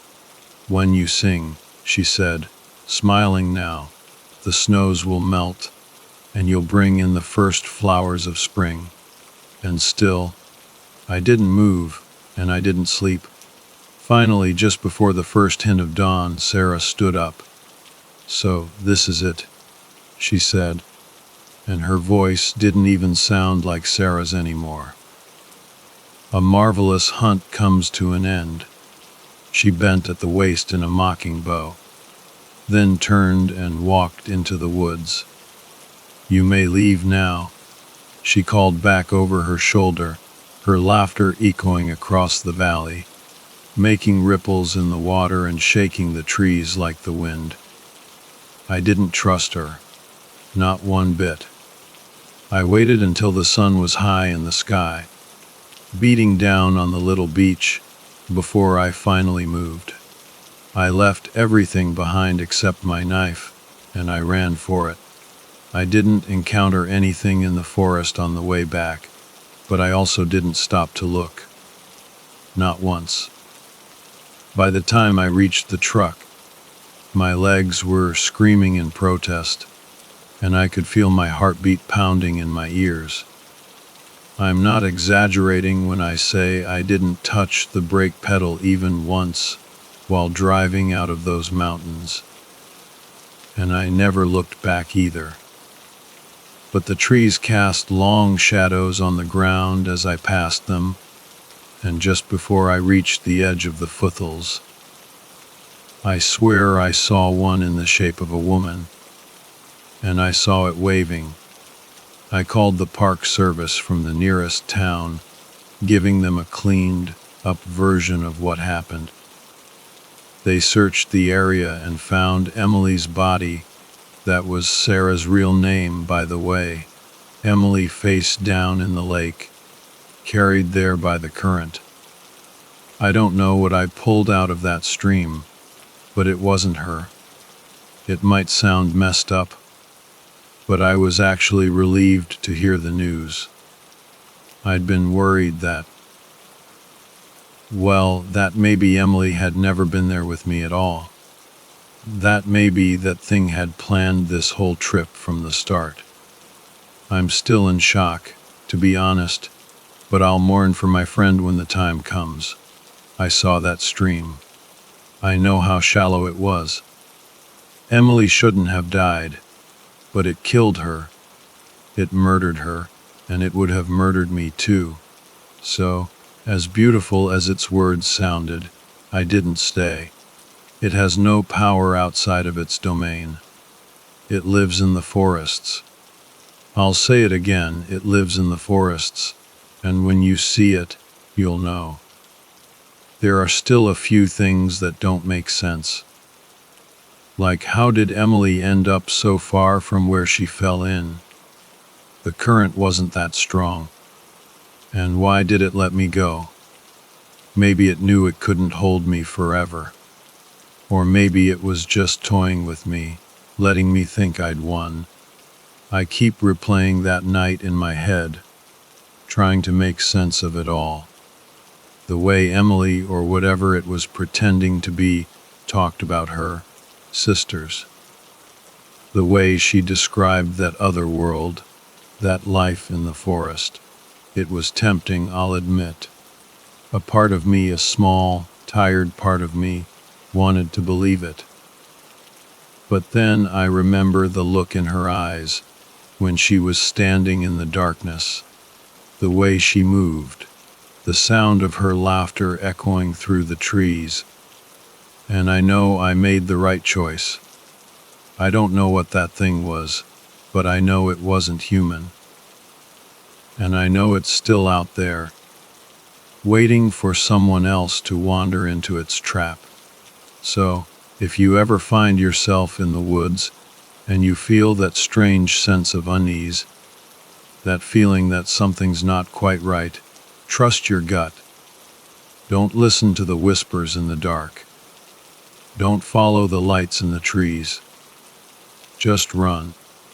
Run as fast as you can, and don't look back, because the forest has teeth and it knows how to use them. It's been a few months now since that night.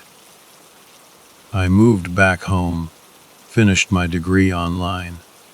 Couldn't stand the thought of going back to campus, being surrounded by people, pretending everything was normal. It wasn't. It'll never be normal again. I haven't told anyone the whole truth.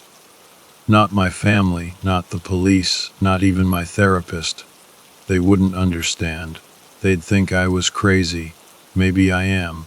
Sometimes I even question myself, wondering if it was all just some horrible nightmare brought on by stress and exhaustion.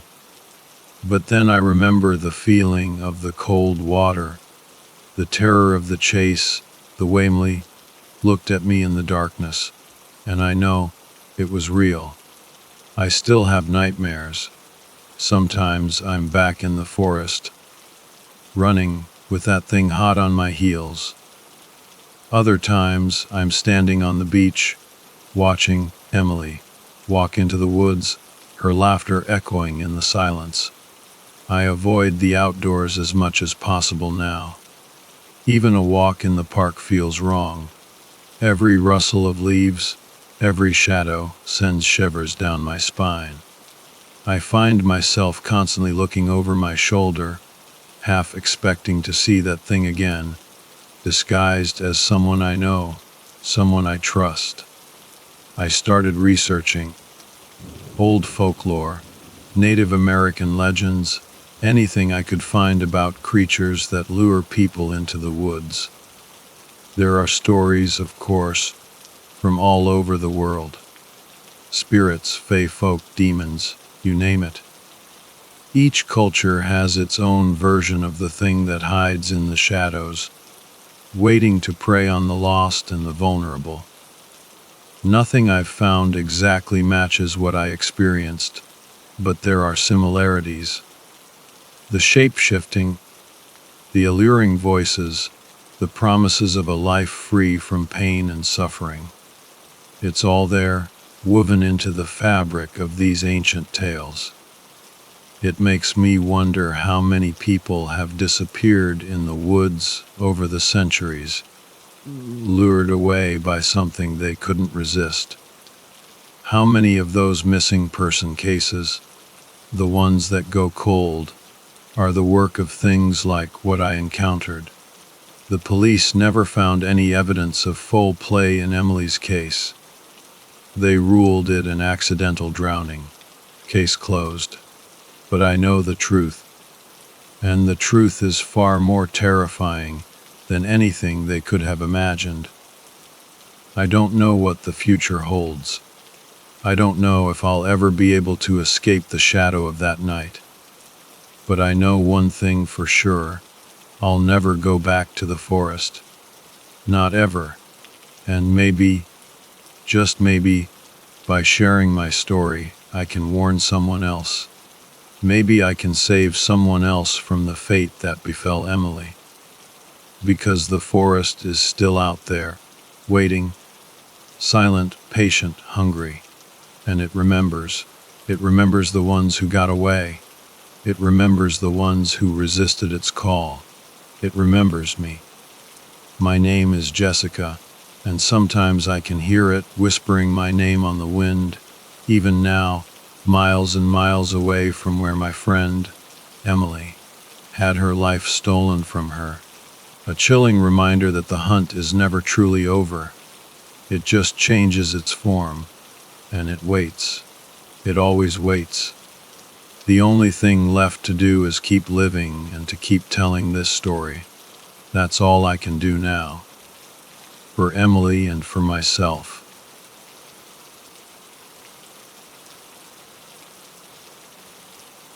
It all started with a wind, not just any wind, but a biting Alaskan wind. The kind that whips through you, even in late December. It howled through our little coastal town, nothing out of the ordinary for us. We were used to it. But then the tide, a massive wall of icy water, slammed against the shore. I watched from our porch as the yellow cedar trees, old and droopy, suddenly stopped their swaying dance. That's when I knew. This wasn't just wind. Everyone else figured it out pretty quick too. Any hope of running was gone. Panic set in, thick and heavy, like the frost that was rapidly spreading across everything. The unholy wind hit Main Street, and 2 cars screeched to a halt, frozen solid. Not just stopped, but frozen like statues. People in the park, bundled up for a crisp afternoon stroll, started screaming. Their loved ones, trapped inside those metal coffins, were gone, just like that. Frozen in a single, horrible moment. Those first few, the ones in the cars, they were the lucky ones. They didn't see it coming. The real terror, the gut-wrenching, soul-crushing kind, was reserved for those who saw the wind's power firsthand. Those poor souls who knew what was coming. The rest of the town, realizing their time was up, tried to run. It was useless. This wasn't just cold air, it was something else, something wrong. It moved faster than any human ever could. People were frozen mid-stride, their faces contorted in terror, eyes wide, mouths open in silent screams. A living nightmare. "Arjun?" My dad, Frank, screamed, sprinting towards us from a nearby park bench, his face pale with terror. My little brother, Alex, my best friend, Sarah, and I were just kids, playing in the sandbox, lost in our own little world. For a second, I thought I had imagined the wind. That my mind had finally snapped. That it was a escape, a refuge. That was the only way I could deal with it all. But when Dad practically threw us into his beat, up Volkswagen Golf, I knew it was real. The icy jaws of that wind were snapping at the back bumper as Dad jammed the key in the ignition. The engine sputtered, then roared to life. Dad wrenched the steering wheel, and we shot forward, escaping the frost by mere seconds. "Dad, where are we going?" I asked, tears streaming down my face. "I don't know, Chloe," he choked out, swerving around abandoned cars and frozen figures. "Are we getting Mom?" Alex asked, his voice trembling. Dad didn't answer. He didn't have to.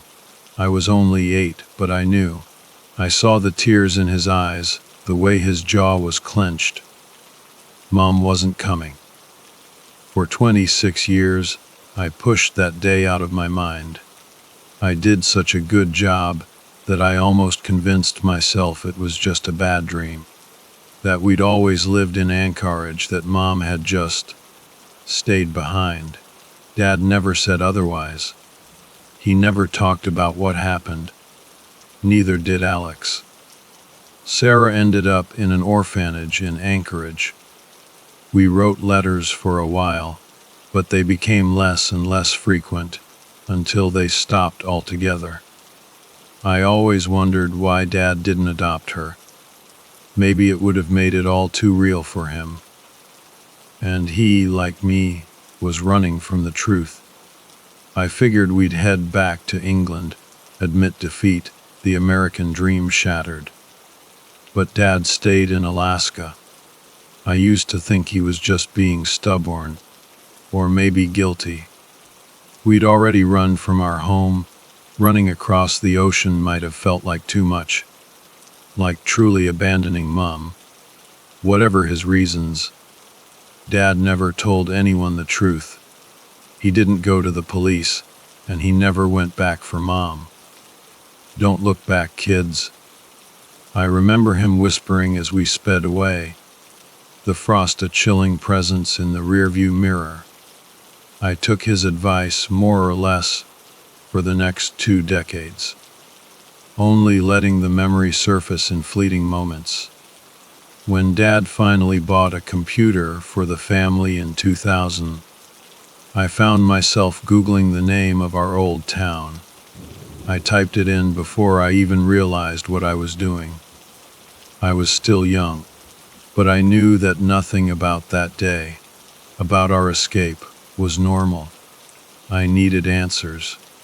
Part of me expected to find out that our town was a ghost town. That would have made sense. Alaska's harsh climate breeds those kinds of places, born to be forgotten. But the search results turned up nothing. So I told myself I'd imagined it, that we'd always lived in Anchorage. As the years passed, I got comfortable with the idea that none of it was real, that maybe even Mom wasn't real, which is why I never expected to see a certain familiar face again. Happy birthday, Chloe. My jaw dropped. Standing on my doorstep was a ghost from my past. It's weird, I know, recognizing someone you haven't seen since they were a kid, but Mark had always had these distinctive features. The mole on his neck, just below his scruffy beard, and those sad eyes, hidden beneath his bushy eyebrows. Mark, I gasped, what are you doing here? He gave a weak smile. Sorry, Chloe. Guess I should have done this the new way. Facebook or something. No, it's just, I never thought I'd see you again. Do you want to come in? I asked, stepping aside. Mark nodded. So I made us some coffee while he sat down in the living room. A boy I'd almost erased from my memory, just like our old town. But deep down, buried beneath layers of denial, I always knew it was real. The truth was always there, just out of reach. As I brought the coffee in, my hands trembling, I tried to push away the thoughts that were flooding back. Thoughts of that awful day. How's your dad? How's Alex? Mark asked, taking the coffee mug from me. I sighed. Dad's been not so great these past few years. He's not taking care of himself, and he's getting up there in age. As for Alex, well, Alex is still Alex.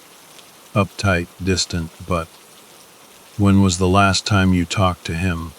Mark cut me off, his voice surprisingly sharp. The question threw me off guard. Huh. Your brother. When did you last talk to him? He repeated. My stomach dropped. He knows, I thought. How could he possibly know? 3 years ago, I admitted, my voice barely above a whisper. Mark nodded slowly. Did you guys have a falling out? I scoffed. That's putting it mildly. You remember what he was like as a kid, right? Mark shrugged. He was 2 years older than us. We must have driven him crazy. Sure, I said, but I grew up. He never did. We had a huge fight and we haven't spoken since.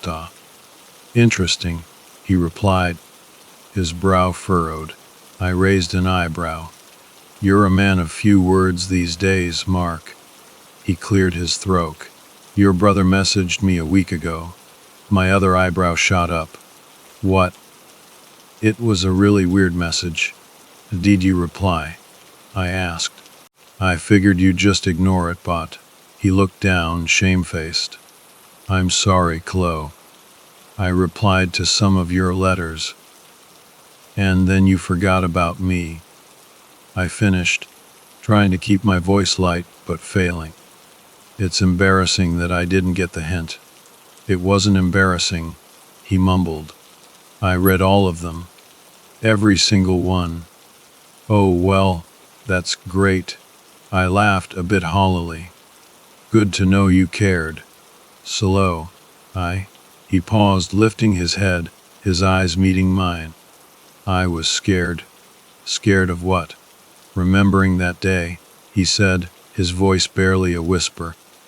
It's why I told your dad I didn't want to live with you guys. It's what? I asked, completely bewildered. Mark tilted his head. You didn't know. Did you really think he'd just dump me in that place? He might have changed, but your dad was never cold. Still, I refused. Living with you would have been a constant reminder of what happened to my family. I was speechless. Mark took a deep breath and continued. You aren't we going to talk about? Why did my brother message you? I interrupted, desperately wanting to change the subject. He twitched his lips, like he was physically fighting to keep the words in. He said I had to see you. He trailed off. Right, I said, trying to sound nonchalant. Why? Your brother said something insane, Chloe, he said. He claimed that Peter Thompson visited him in Fairbanks. My jaw dropped. I'm sorry, what? Peter Thompson. My brother's friend from school. Mark nodded. He escaped. I didn't know others got out. I whispered, a chill running down my spine. Mark's face was getting paler by the second. No, Your brother said something that seemed impossible. He said that Peter didn't show up as a 36-year-old man, but as a 10-year-old kid. My stomach plummeted. Any normal person would have dismissed it as crazy talk, but all it did was confirm what I'd always known, deep down. You're a 10-year-old kid made it all the way from our hometown to Fairbanks. I asked, my voice trembling. Mark frowned. That's it. You're not going to question it. I did. I messaged Alex repeatedly, but he never replied. Not a nice feeling, is it? I asked, my voice thick with sarcasm. What did you want me to do, Mark?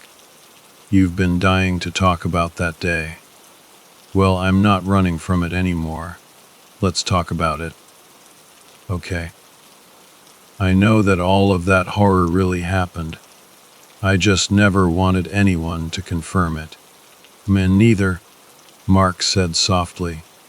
I was planning on avoiding your family for the rest of my life. Your brother ruined that. Yeah. He has a habit of ruining things, I replied. So, that's it. Alex wanted you to tell me about Peter Thompson. Mark shivered. There's more, but... Look, I know I should have messaged you about all of this first, but I thought about how Alex was dodging my questions. I didn't want you to do the same. I figured if I showed up in person then... I wouldn't be able to run away. I finished for him. I get it, Mark. I just hate that my brother is still too immature to talk to me himself. Funny. He called you immature too. Listening to you two bicker is nostalgic, Mark said with a faint smile, before his face turned serious again. I'm trying to change the subject, but I need to rip off the band-aid. Alex said that Peter took him to a car on his front lawn. There was a man in the driver's seat, barely alive, his face messed up beyond recognition. Your brother said the man's skin had been peeled from his face, and he was still, somehow, alive. I shuddered, bile rising in my throat. Peter told your brother that the man was Mr. Henderson, Mark whispered. The farmer. The one who ran the local grocery store. I asked, my body shaking. My friend nodded. Yeah. Alex said he'd aged a little. Well, his hair was grayer. The pair must have been on the road for hours, and your brother didn't know how they knew where to find him. He had so many questions for them, but, Monsieur, Henderson died before the ambulance arrived, and while Alex was talking to the paramedics, Peter ran away. He's missing. Shit. I whispered. I'll call my brother. You might struggle, Mark said. Alex ended the message by saying that he was going back home. I stared at him, horrified. No, he wouldn't be that stupid. Maybe not. You should try to contact him, Mark said. He hasn't replied to my dozens of messages, but he might reply to you. Not sure he even has a signal out there in the boonies, but you're right. You should try. I spent the next hour trying every way I could think of to reach Alex, but he didn't answer. He'd vanished, and I knew, whether I liked it or not, that I had to go back to our town too. I should have told Dad. Would have told him, if he wasn't one bad day away from a heart attack. Despite the man he'd become, I loved him. I couldn't bring myself to remind him of the place we'd fled. One person should be spared the horror of remembering, I thought. So, Mark and I, two strangers bound by a shared nightmare, piled into my Kia and drove from Anchorage to a place I'd long prayed had never existed. I was about to be horribly, terribly disappointed.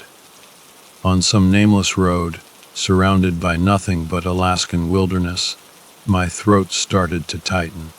My vision blurred around the edges, and a dull ache pulsed in my head. It felt like the world was closing in, slipping away. I struggled to breathe as a terrifying realization hit I recognized this endless, godforsaken road. Chloe, Mark said softly, his voice laced with concern.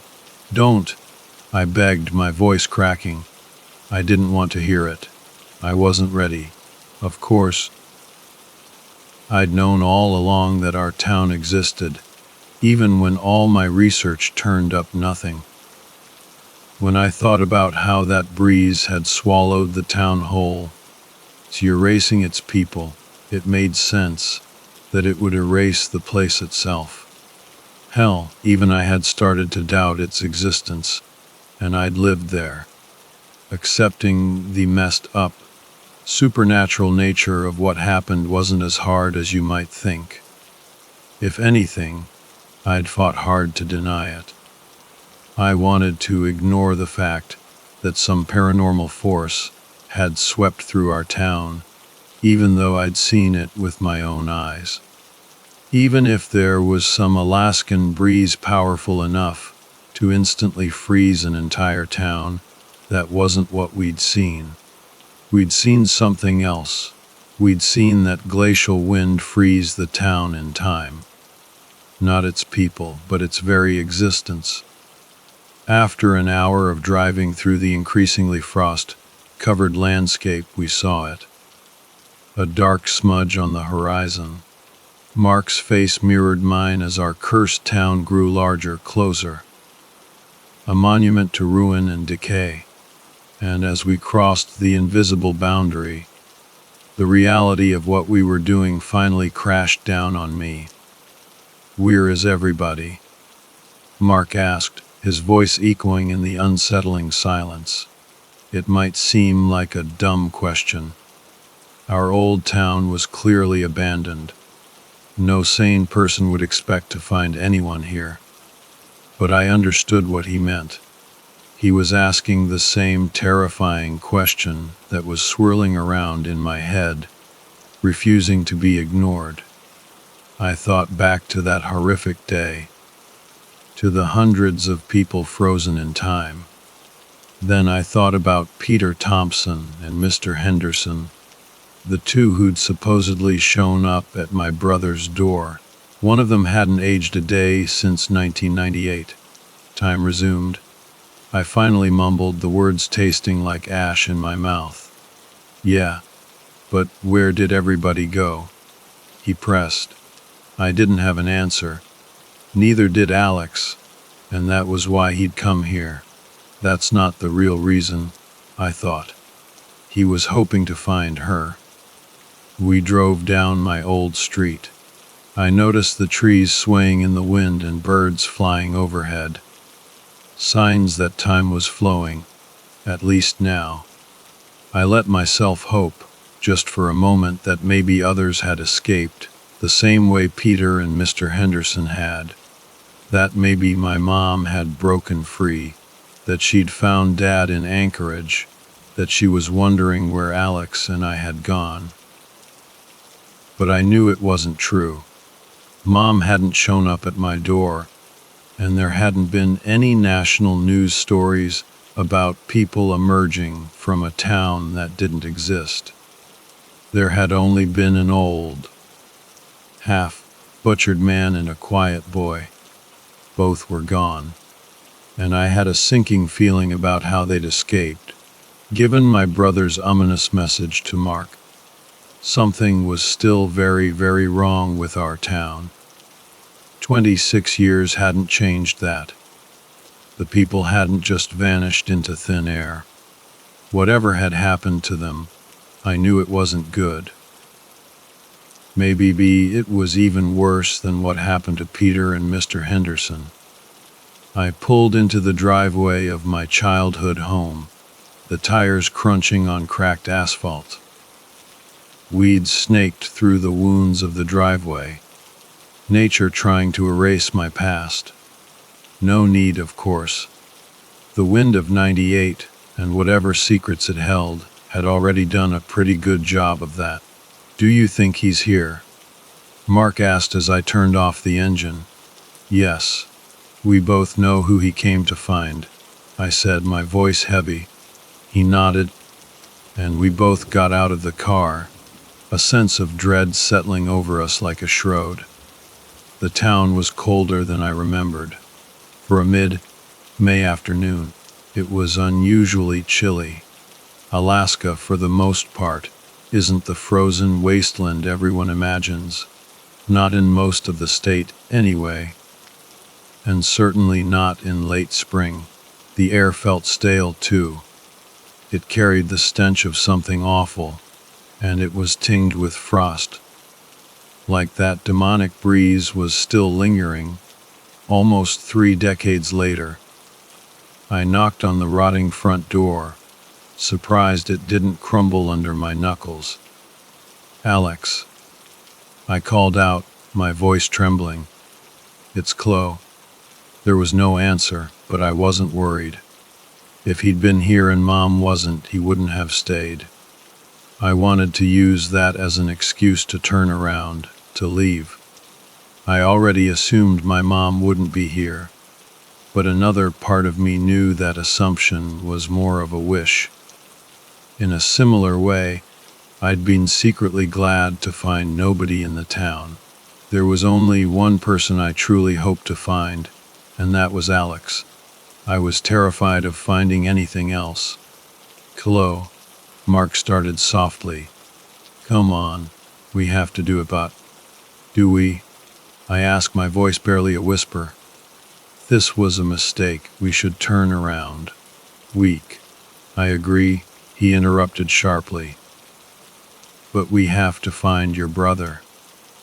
And when we do, we'll convince him to come back with us.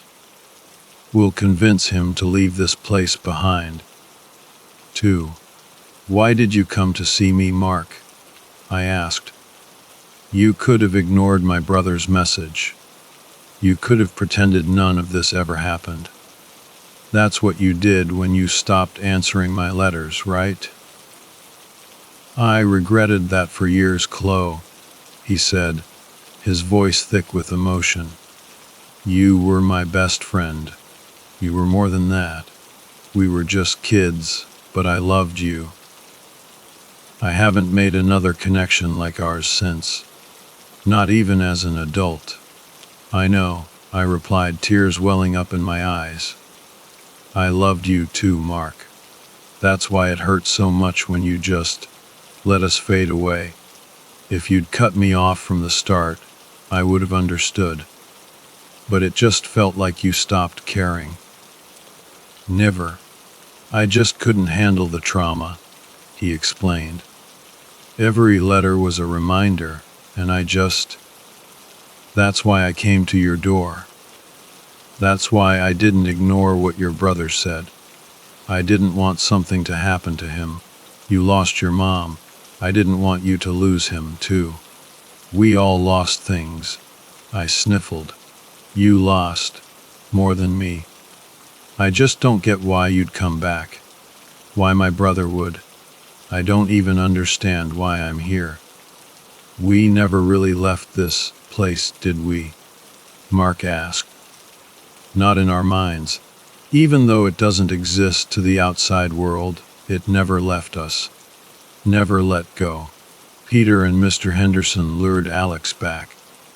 And he lured us back. That's a messed up way of looking at it, I said, shivering. It's the only way I can look at it, he said. Whatever took this place, it remembered us, and it made sure we remembered it. Not that it would be easy to forget. For years, I thought I was losing my mind, but after talking to you and Alex, I'm not so sure. It's hard to believe we all shared the same delusion. No, it all really happened, and the memory plays in my head every day. I'll never get rid of it. Dad seemed to do a pretty good job of erasing it all, I said, though I knew it wasn't true. He'd never forgotten. His decline proved that. Alex and I had been close to our dad before we left this town. After, he changed. We all changed. Losing Mom had broken our family, but there was more to it than that. I started to think that maybe Mark was right. The frost might not have fully taken us, but it had definitely bitten us. Do you want me to do it? Mark asked, breaking the silence. I wanted to be brave enough to open the door myself, but I wasn't. I nodded weakly and stepped aside, letting my childhood friend take on the nightmare task of facing whatever was inside my old home. He pushed down on the handle, expecting it to be unlocked, but it wouldn't budge. Should we try the back? I suggested. Mark backed up. I realized what he was planning a second too late. Before I could say anything, he charged forward, throwing his whole body against the door. It rattled in its frame but held firm. Mark, I cried. What are you doing? Well, I don't suppose you have the key, he panted, rubbing his shoulder. I held up my hands. Look, let's just. He charged again with the same result, only this time he let out a groan of pain. You're going to hurt yourself, I said. Let's take turns kicking it. Near the handle. That'll work better. And it won't cripple either of us. Mark nodded, and we took turns kicking the door. The wood groaned, and after a few solid hits, it splintered around the lock. The frame cracked, and the metal mechanism fell loose. Oops. That worked a little too well, Mark said with a nervous laugh. He pushed the door open, and we stepped inside.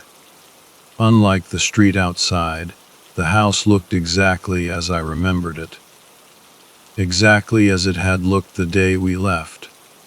There were no shoes by the door, no muddy footprints on the carpet, no sign that Alex had been here at all, which I'd figured when the front door was locked. But it wasn't a relief. I knew, deep down, that this was the first place Alex would have gone. He never made it home. "This place feels cold," Mark whispered, his breath misting in the air. "Frozen," I corrected, my voice barely audible. "Frozen in time. Is it safe for us to be here?" he asked, his eyes darting around nervously. "What if we end up like the others?" "It's a bit late to ask that now," I replied. "The breeze passed long ago. This is just the horror it left behind." He seemed to accept that, because he started moving towards the stairs. He took one step, then froze. For a terrifying moment, I thought he'd been frozen in time, too. That I'd been wrong, and the frost had come for us. But then I saw the slight tremor in his hands, the rapid rise and fall of his chest. He was frozen by fear, not the supernatural. "There's someone in the bathroom," he wheezed, his voice tight with dread. With a growing sense of horror, I followed his gaze up the stairs. A thin line of light spilled out from under the bathroom door, illuminating the dark landing. "There might not be anyone in there," I said, trying to sound braver than I felt. "Kilo, this is an abandoned town. There's no electricity. Your house is still frozen in time." And it froze with the bathroom light on. Somebody must have been. "Don't say it," I pleaded, my upper lip trembling. "Do you want me to go first?" he asked, his voice softer now. I didn't. I wanted to run, to get as far away from this place as possible. But I knew I'd never forgive myself if I did. Mark was right. I hadn't let him finish his sentence, but it was obvious who he was going to mention. The person whose face was now floating my mind as we slowly ascended the stairs, one agonizing step at a time. The person whose name started to tickle my lips as Mark reached for the doorknob. It wasn't locked. "Mum," I choked out as Mark pushed the door open. My ageless mother was inside. I'm sure I would have screamed at whatever we found, but nothing could have prepared me for the sight of the statue before me. Mom was standing at the sink, her hands cupped beneath a stream of water, suspended mid-air. The frost had caught her, just as I'd always feared. It would have been horrifying enough to find her frozen in time for 26 years, while the rest of the world moved on, but that wasn't why I screamed. I'd braced myself for that possibility. I'd spent my entire adult life coming to terms with it. I screamed because I wasn't prepared to see her face. Mom was smiling. Not a warm, loving smile, but a taut, grotesque grin that stretched her cheeks into an unnatural crescent. It looked painful. And her eyes were milky white, the pupils completely obscured by cataracts. "Mom," I asked again, my voice a fragile whisper. "Can you hear me?" She didn't answer. I cautiously peered around the side of her face, and instantly regretted it. Even though she was frozen, she didn't seem unaware. I felt her sightless eyes boring into me, and I stumbled backward, a strangled cry escaping my lips. "Let's go find your brother," Mark said, his voice trembling. I nodded, backing away from the doorway, my gaze locked on my mother's profile. My heart hammered in my chest as I started to close the bathroom door. I tried to ignore the terrifying thought that had taken root in my mind, that behind those glassy cataracts, a pupil might still exist, dormant, watching me, from a face that no longer seemed to belong to my mother. After I shut the door, Mark and I stood there for a few moments, trying to control our breathing. Finally, with a slight tremor in his hand, he reached for the light switch, but I grabbed his wrist. "What are you doing?" he asked, frowning. "Leave the light on," I whispered. "I don't like the idea of leaving her in the dark." His expression softened, and he nodded, seeming to understand. But I was lying. I wasn't worried about leaving my mother in the dark. I was worried about the thing behind that smiling face. "Alex didn't come here," I said, my voice thick with despair. "Did he really even come back?" "You read the message, Chloe," Mark reminded me. "I know, but..." I sighed. "I know. Maybe he didn't come to the house," he suggested. "This is the first place he would have gone," I said. "If Mom wasn't here, he wouldn't have stayed." "Well, let's look around," he urged. "You never know. We might find something else. Something to help your mother, maybe." "You saw her face," I whispered. "She looked far past help." "Don't say that, Chloe," he shouted, his eyes suddenly brimming with tears. "You idiot," I thought, instantly regretting my words. I'd been so self-absorbed, so focused on finding Alex and my mom, that I hadn't thought about Mark's family, his parents, his little brother Carl, people we'd left behind when my dad saved us. I remembered Mark sobbing, begging my dad to turn around. "I'm sorry," I said. "We need to find your family, too." He shook his head, tears streaming down his face. "Only if we find an answer, Chloe. Only if we find a way to save them." He went into my old bedroom, and I followed. I imagine that visiting your childhood home is a strange experience for anyone, but that strangeness turns to horror when that home is trapped in a moment of time. I felt physically ill when I saw the glass of water on my bedside table, as fresh as it had been on the day Dad took us to the park. Life had moved on for me, but this town was still stuck in that dreadful, inexplicable day. "Kilo," Mark said calmly, "there are people outside." He was standing by the window, and when I joined him, peering down at the street below, I saw them. A man and a woman, both looked to be in their mid-40s.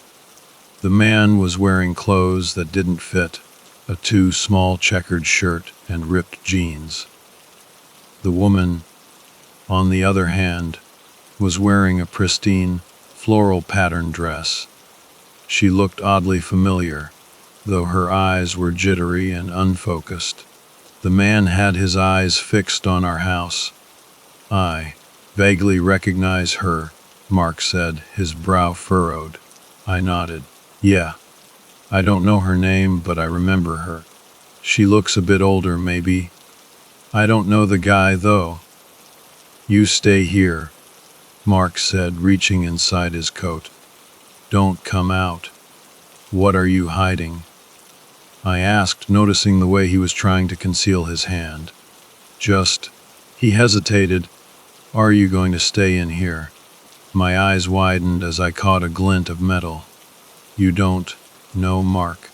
Please, don't tell me you have what I think you have." We had no idea what we'd find here. He protested, his voice defensive. I scoffed. Mark Taylor, carrying a gun. The boy who lectured me for killing a spider. Before he could answer, we heard the front door swing open downstairs. When we spun back to the window, the man and woman were gone from the street. They were inside. Hello, a man called from downstairs. We mean you no harm. I have a weapon, Mark yelled, pulling a pistol from a hidden holster. Don't spin. Ben Miller. The man shouted weakly. My mouth fell open. Ben Miller had been in my brother's year at school. I remembered him. And as I recalled the face of the man I'd seen on the street, I didn't find it hard to believe it was the face of that same boy, 26 years in the future. What do you want? I yelled. To help you, he replied. Before they come.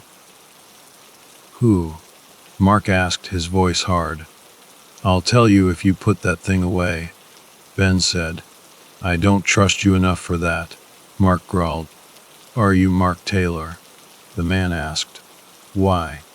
Mark responded, his grip on the gun tightening. Lisa Collins pushed you off the swings, and you called her a name, Ben said. She ran home crying. It wasn't enough. In a place like this, a place that defied all logic, it wasn't enough for Ben Miller to know that.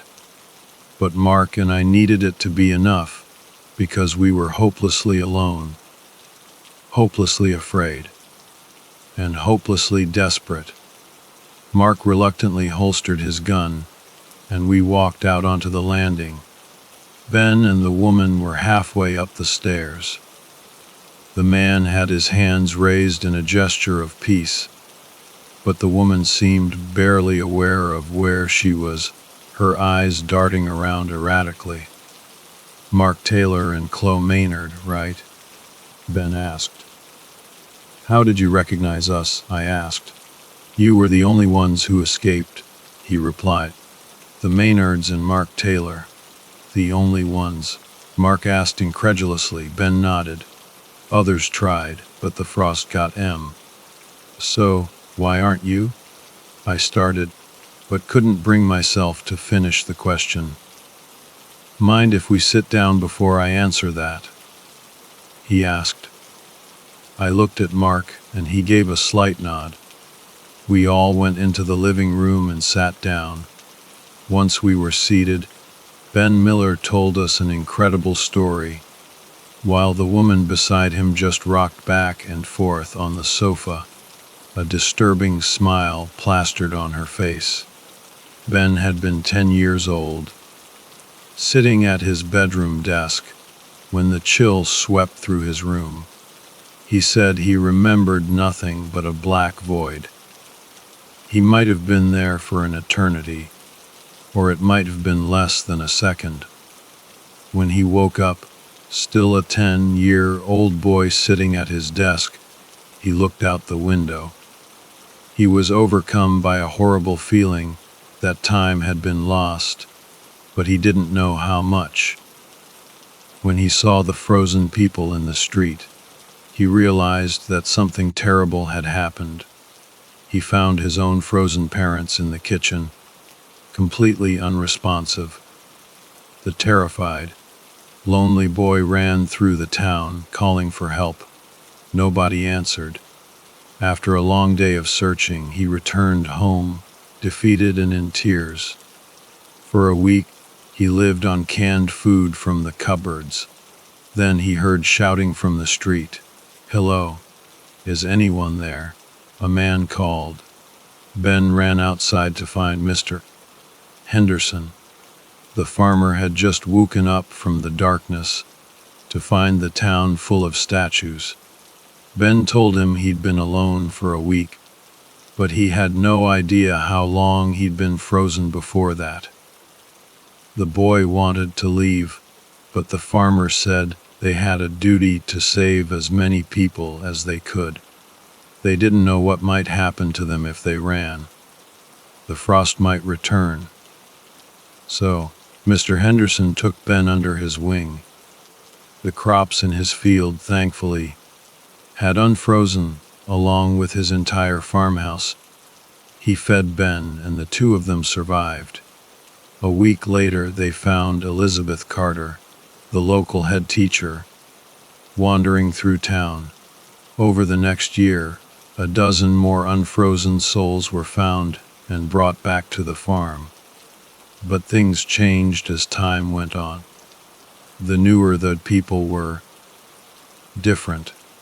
The longer they'd been trapped in that black stasis, the less human they seemed. They could still talk, but they only spoke of a voice in the void. A voice they missed in the land of the living. They were irritable, but Mr. Henderson cared for them all the same. Eventually, they fled. This only got worse over the years. After a decade, Ben's own parents unfroze, but his dad ran, and his mom only stayed because she was lost and confused. She would rant and rave about the speaker, the one that would make everything better, the one that would make them all eternal. Things crossed a terrifying line in 2018. Mr. Henderson had decided that new, unthawed people weren't welcome at the farm. It wasn't cruelty, but necessity.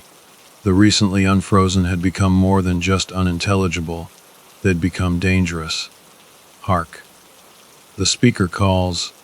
Walter, a middle-aged man who had once been a police officer, screamed. He was standing outside Mr. Henderson's farmhouse. When the community of sane people emerged, they screamed at the sight of Walter holding a charred body above his head. Nobody could identify the burnt corpse, but Mr. Henderson wasted no time in drawing his rifle and giving Walter 10 seconds to get off his property.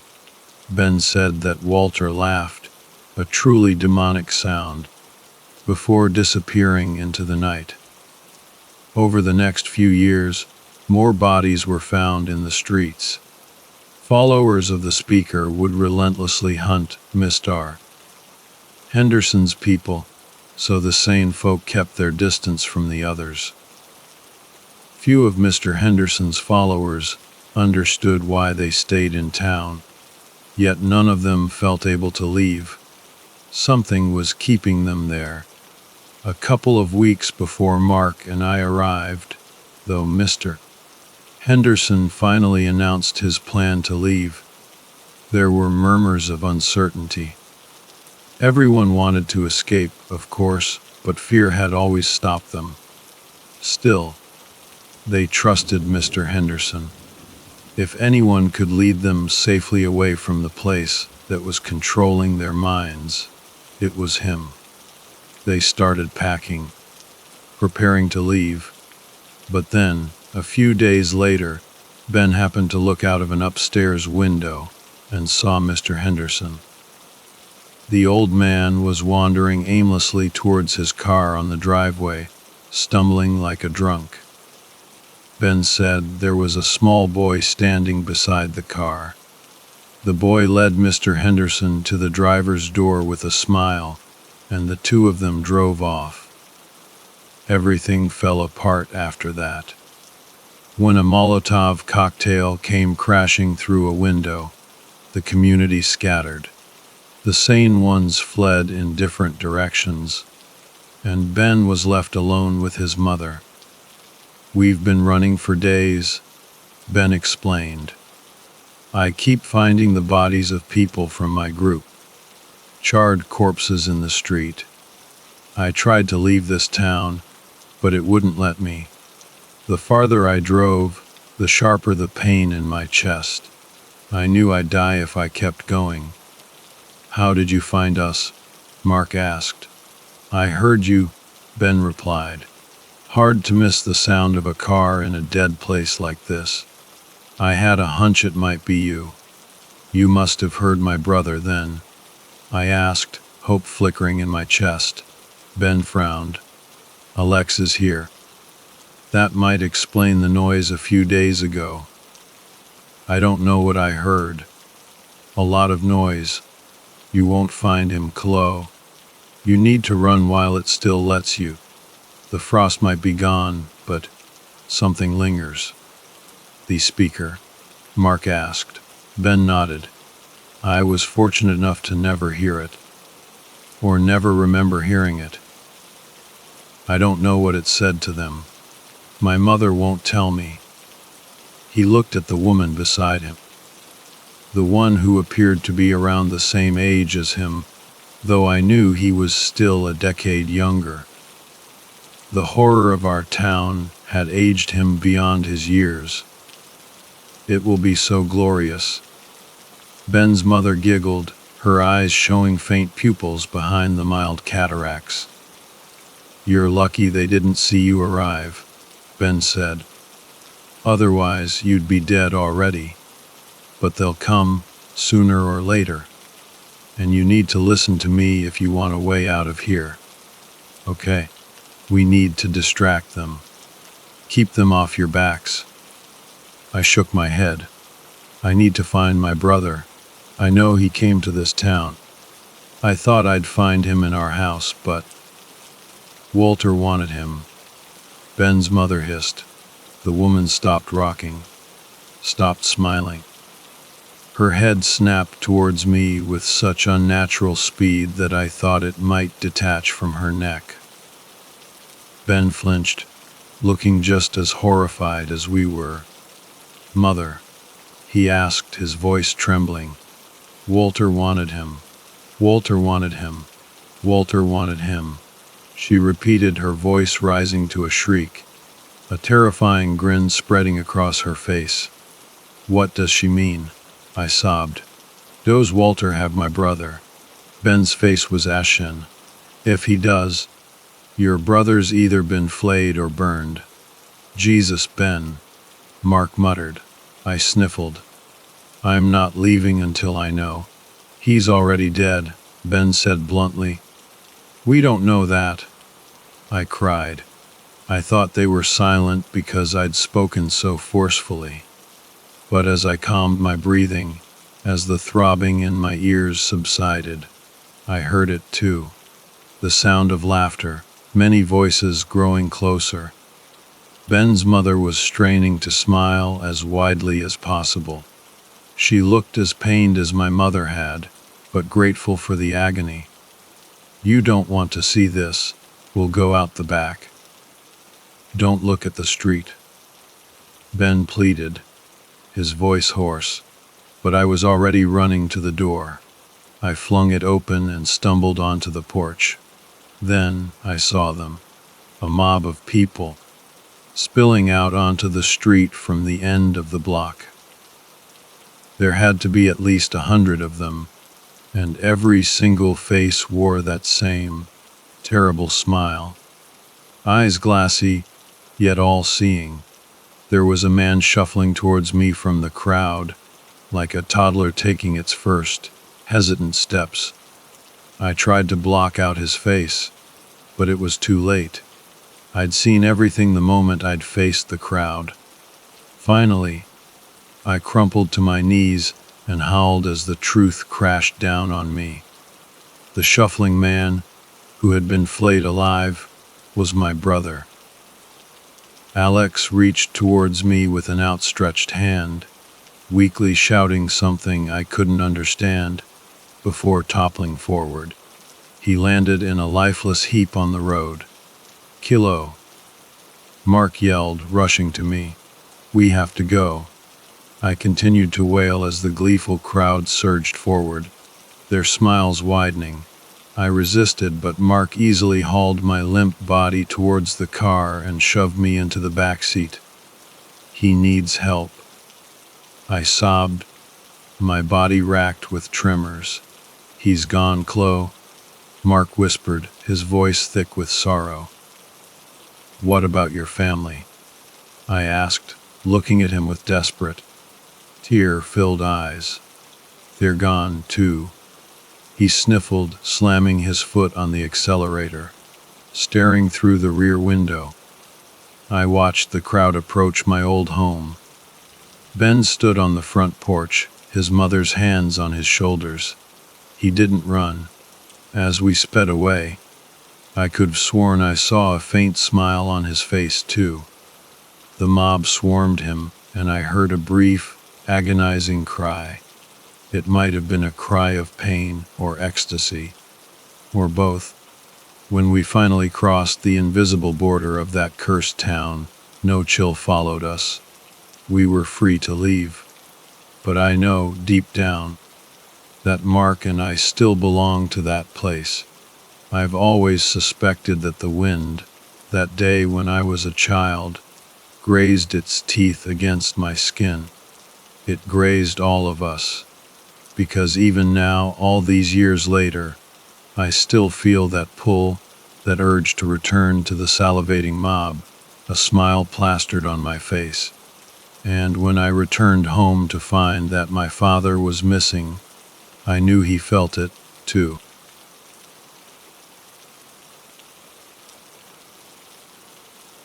It all went down super fast, like a blur. We were just a few days into our camping trip, having a blast. You know, the usual hiking, laughing, just enjoying the great outdoors. Then bam, it was like someone flipped a switch, and we were plunged straight into a goddamn nightmare. Even now, audio journey, together. Safe and sound, well, sort of safe. I still can't shake this feeling that I should be dead. I really should be dead. I should have bought the farm, like, 5 times over at least.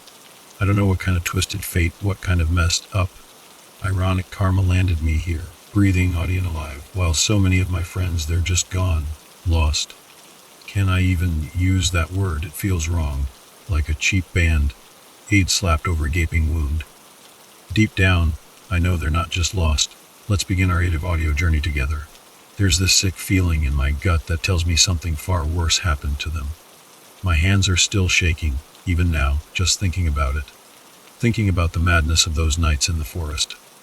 Men and things, monsters, at least that's what they looked like. Were they even real? Sometimes I think I hallucinated the whole thing, that it was just some crazy, fear-induced fever dream. I don't know where they are now. I barely escaped with my own skin, and the thought of going back there, I don't know if I can do it. Journey together. I don't know if anything could drag me back to that twisted, evil place. To that place of horror. Sorry, I need a minute. I gotta get myself together. I'll try to tell you what happened. I'll try to tell you about that night, over a year ago. On May Eve, in the shadow of Mount Misery, together. That's what we should have called it, at least. It was supposed to be an epic trip. Me and my friends, Chloe, Ben, Maya, Sarah, and I were heading out to Olympic National Forest in Washington. We were going to be there for almost a whole week in late April. Camping, hiking, climbing, audio journey together, just soaking up nature. We drove through some seriously gorgeous country. Postcard perfect views everywhere you looked. I'd been stuck in the city for so long, I'd forgotten how beautiful the Pacific Northwest could be. This trip was going to be awesome. A week-long adventure in a stunning national forest with a whole mountain range to explore. We were stocked up on supplies, ready for anything. Or so we thought. Even with all the excitement, I gotta admit, I was a little nervous. I'm not exactly the outdoorsy type, creative audio journey together, and I hadn't been away from home for that long. Even with my friends, the thought of being gone for a whole week had me feeling a little anxious. I felt a hand on my shoulder and looked up from my own thoughts to see Sarah. She must have read the worry on my face because she had this look, audio journey together. Like she understood. "It's gonna be okay, Alex," she said, giving me one of her gentle smiles. Sarah was my best friend, more like the older sister I never had. She always looked out for me. She was practically family. After my mom passed away, Sarah would always joke that she practically raised me, and honestly, she wasn't that far off. "I know it seems long," she continued, "but it'll fly by. We'll be having too much fun to notice. And if any of these knuckleheads give you grief for being homesick, neither, I'll personally kick them where it hurts. She grinned and pointed at Ben and Liam, making a mock-threatening gesture. Phew. Us, Ben said, pretending to be all innocent, but he couldn't quite hide his chuckle. Not me. I'm way too smart to mess with Sarah. Liam chimed in, arcade of audio journey together, acting like he was hiding behind Ben for protection. We all laughed a bit until Maya spoke up. How much longer till we get to the first campsite? I'm starving, and these snack bars are awful. Thanks for managing to pick the one flavor that tastes like actual dirt. Together, Ben. She said it with a little smile, so you knew she was at least partly joking. My apologies, my lady. I wasn't aware of your refined palate. In that case, I have some bad news about the rest of the trip's menu. Ben responded with a smirk. Liam pulled out the map and checked the GPS, although we all knew service would be spotty at best once we got deeper into the forest. Probably about 10 more minutes or so. Just keep following this trail, he said, adjusting his glasses. See? Not that bad. Stop creative complaining and enjoy the scenery, Chloe said, rolling down the window and sticking her head out like a dog. We were almost there, buzzing with excitement to finally start our adventure. After a few more minutes of driving and a few more complaints, and mostly from Ben, who claimed he needed to, and I quote, take a leak like a racehorse, we finally pulled into our campsite.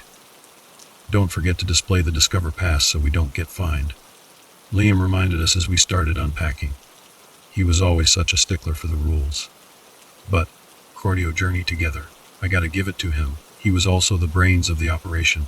He planned most of our trips, did all the research, that kind of stuff. Yeah, I got it. It's not like some ranger is gonna come out here to check. I doubt they even know this place exists, Ben said, cracking up at his own joke. Hey, Alex, long drive over, you want a beer? Ben was already digging into the cooler. Nah, I'm good. Maybe later, I replied. More for me then. He cracked open a can and hopped out of the car. Ben was always in vacation mode, audio journey together. Even when we were at work. He was one of my oldest friends, going back to high school, and he always managed to drag me out of my shell and into some crazy adventure. Because of that, I usually didn't mind when he got a little too rowdy. Maya brushed past us, carrying a together suitcase that looked like it held her entire wardrobe. She was holding her phone up with her other hand, and her face was a mask of pure panic. Oh my God, I thought these were, like, the official campsites. Don't they have, like, park Wi-Fi or something? She groaned, if audio journey together, frantically wandering around the campsite, searching for a signal. Watch where you're going, Maya. There are some big roots by that tree, you might trip. Sarah called out, but right on cue, Maya tripped and went sprawling, dropping her suitcase and phone in a heap. Oh my God. She yelled, more frustrated than hurt. If my phone is broken, I swear I'm going home. I was gonna take tons of awesome forest pics and videos to rub in Jessica's face. Creative audio journey together. How am I supposed to show off that I'm having an amazing time while she's stuck at home if I break my phone on the first day? She tried to laugh it off, but I could tell she was genuinely upset. She picked up her phone and started inspecting it for damage. We all tried not to laugh at her outburst, but Ben couldn't resist. I don't know, babe. Maybe, by your logic, there's an official state park Apple store around here somewhere. He was grinning like an idiot, clearly enjoying Maya's frustration. Liam started laughing too, but he stopped pretty too quickly. Ben turned around just in time to catch a punch in the shoulder, so hard it almost knocked him off his feet. Oh, what the hell, Sarah? He feigned outrage. You're laughing at your girlfriend's misfortune. Lauder hurts. She smiled. Let's begin our audio journey together, and just as he was about to respond, she kicked him in the shin. That's 2 for flinching, by the way, she added, clearly satisfied. Okay, I surrender, Ben said, bowing dramatically as Sarah walked past him. She high-fived Maya and started unloading the van. Creative audio journey together. As I was laughing, Ben elbowed me in the ribs and shoved 2 tent bags into my hands. "Come on, let's get these set up while it's still light out," he said. I nodded and followed him, and we started setting up camp. The area was pretty rocky and not exactly the most luxurious campsite, audio journey together. But it was super close to the mountain and all the trails, so we figured it was a fair trade-off. I struggled with the tents at first, but eventually I got one of them up, and Ben had his set up too. I heard a thud and saw the last bag drop down near where I had just stood up. Ben glanced down at me and quickly said, "Oh, by the way, there's one more. That's all you. Good luck. I gotta take a quick smoke break." He grinned and ran off, leaving me with the last tent. Sarah came over, and she helped me set up the last tent pretty quickly. Audio. We got the campsite all nice and cozy, with our chairs and the cooler full of goodies. Chloe was helping gather some firewood since we probably wouldn't have enough for the whole trip, and we didn't see a place to collect any since the ranger station was closed this time of year. Creative audio journey together. For whatever reason, I remember thinking it was weird since it seemed like prime camping season. As we were finishing up and getting a fire going, I heard a voice call out from the edge of the campsite. I realized we weren't as alone as I thought. A tall guy in a baggy, audio journey together, ill-fitting ranger uniform approached us, followed by a younger, and I gotta admit, seriously attractive woman. Her ranger uniform also seemed a bit off, mostly because it was way too tight in the chest area and showed a lot of cleavage. Like an excessive amount. I tried not to stare, our creative audio journey together, to be polite, but it was hard. She caught me looking and winked. I felt my face turn red and tried to duck back a bit, while my friends went to greet the newcomers. "Hello, everyone. I'm Ranger Kyle, and this is my associate, Ranger Jessica," the guy said, gesturing to the woman. She smiled at all of us, and I could see Liam and Ben practically drooling. Sarah remained stoic, her expression unreadable. Maya was glaring at Ben and looked annoyed that Ranger Jessica had so thoroughly captured his attention, as well as ours. Chloe rolled her eyes, clearly unimpressed. "Hey, everyone. So glad you decided to camp here this weekend," Jessica said, flashing another one of those dazzling smiles. She practically posed after she spoke, leaning forward in a way that made Liam's jaw almost hit the ground. The girls groaned at this, except for Sarah, who spoke up. "We're glad to see some rangers out here. We weren't sure about the rules for gathering firewood. Can we collect our own, or do we need to buy some from you? We'll need several bundles." Ranger Kyle looked confused for a second, then smiled again. "Of course, firewood. Right. Well, we're fresh out at the moment, so you have our blessing to gather your own. We just wanted to check in and say hi. You picked a fantastic weekend to come to Mount Misery. It's May Eve tomorrow night, and we have a few other campers who are having a midnight celebration. Let's begin our creative audio journey together. I'm sure they'd love to have more people join in. It's Walpurgis night, after all. Walpurgis night. I didn't know much about it, just that it was some kind of pagan holiday, the opposite of Halloween or something. Together, seemed a little weird that a bunch of people would be out here celebrating it." Maya was the first to respond, and in typical Maya fashion, she didn't mince words. You mean that pagan witchy day? That's creepy. Why would anyone go into the woods, light bonfires, our journey together, and freak out over some ancient holiday?" She rolled her eyes and then shot a pointed look at Jessica before heading back to camp. The rest of us kind of shrugged, a little embarrassed by Maya's rudeness, but also not really sure what to say. Chloe followed Maya soon after, our audio journey together, muttering something under her breath that I thought sounded like, "slutty." Well, just think about it, and don't hesitate to ask if you need anything else.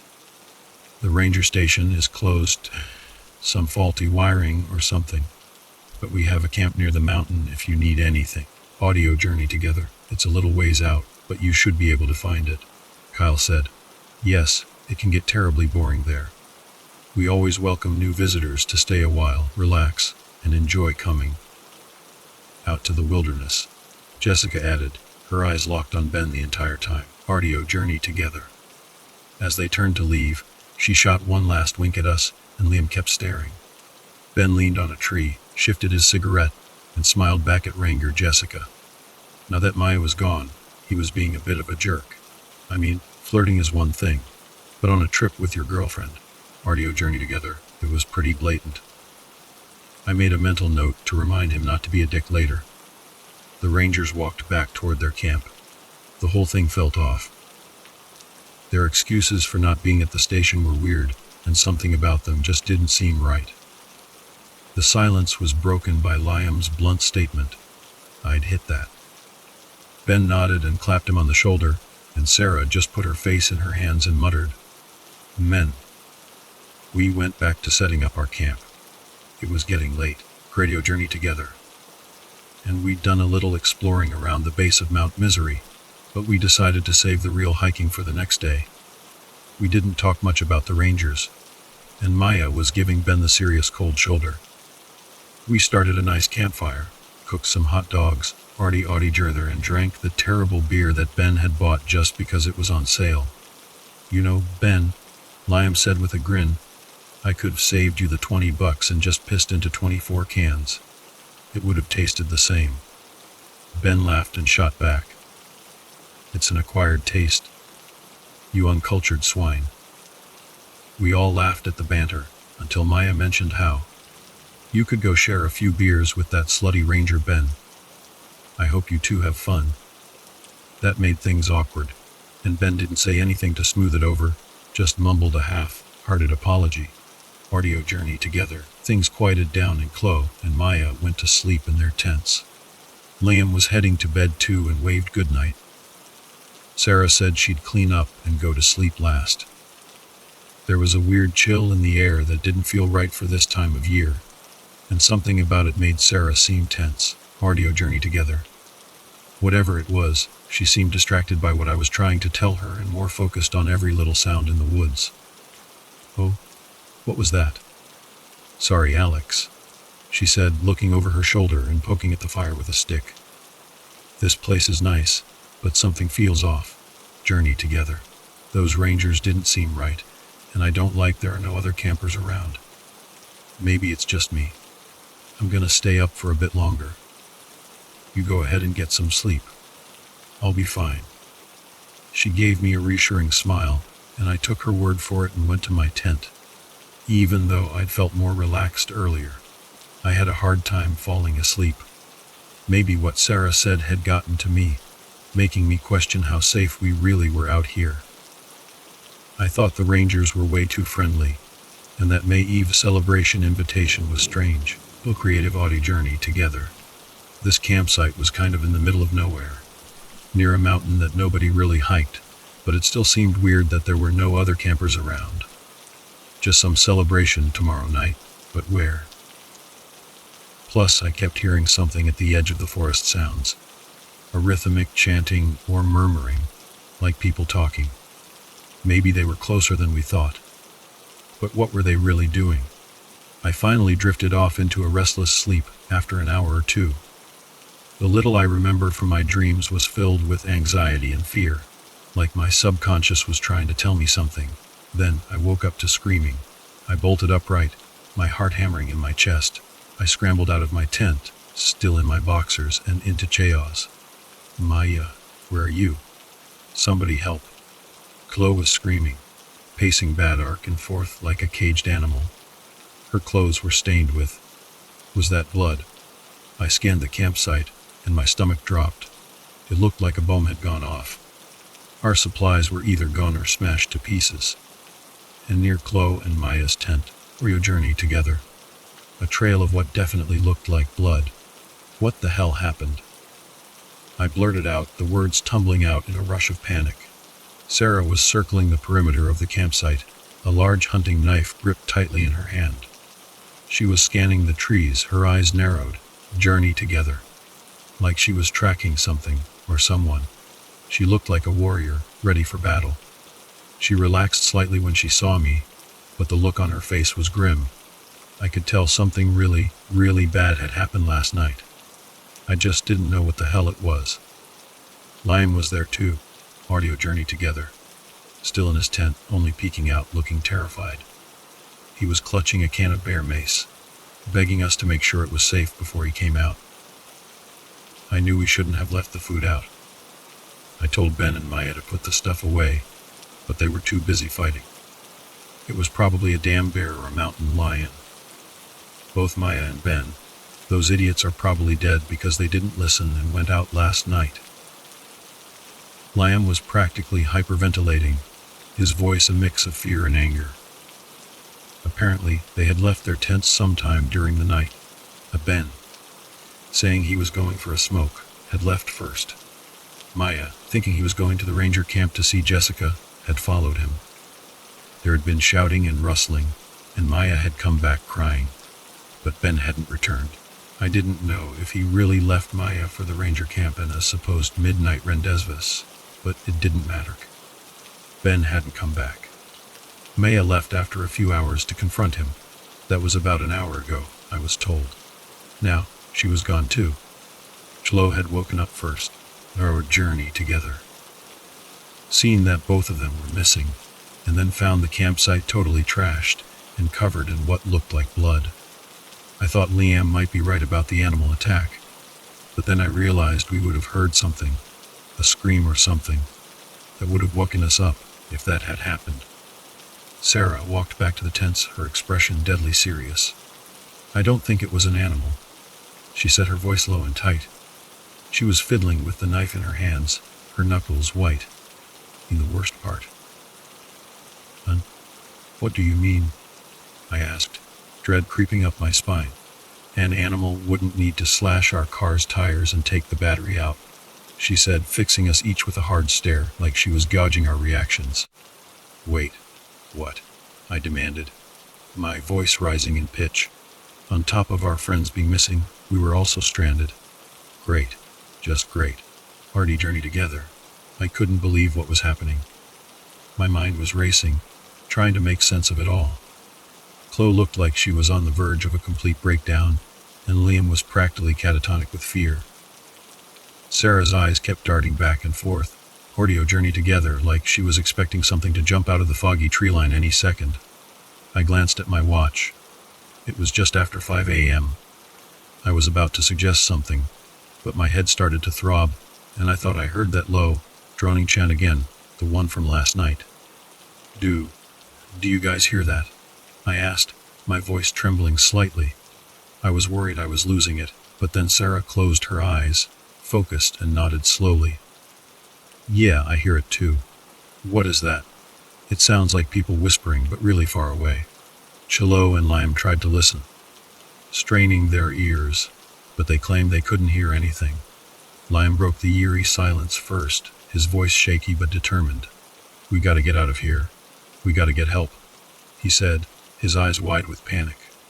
If we walk, creative audio journey together, we could maybe reach the main road near the forest border in a couple of hours. It's a deal, but it could work. And leave Ben and Maya out there. Chloe shrieked, turning on Liam like a cornered animal.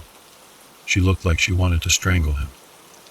It was probably those weird park rangers. They were super sketchy. I bet they were fakes. I bet they planned this whole thing. There's no one else here. They could be hunting us for sport. We need to leave now. Liam screamed back, turning to me with a pleading look. Guys, audio journey together. Calm down. Sarah stepped between them, trying to defuse the situation. Whatever we do, she said, her voice firm, we know we can't leave them behind. And we also know that we need to stick together if we're gonna make it out of here alive, right?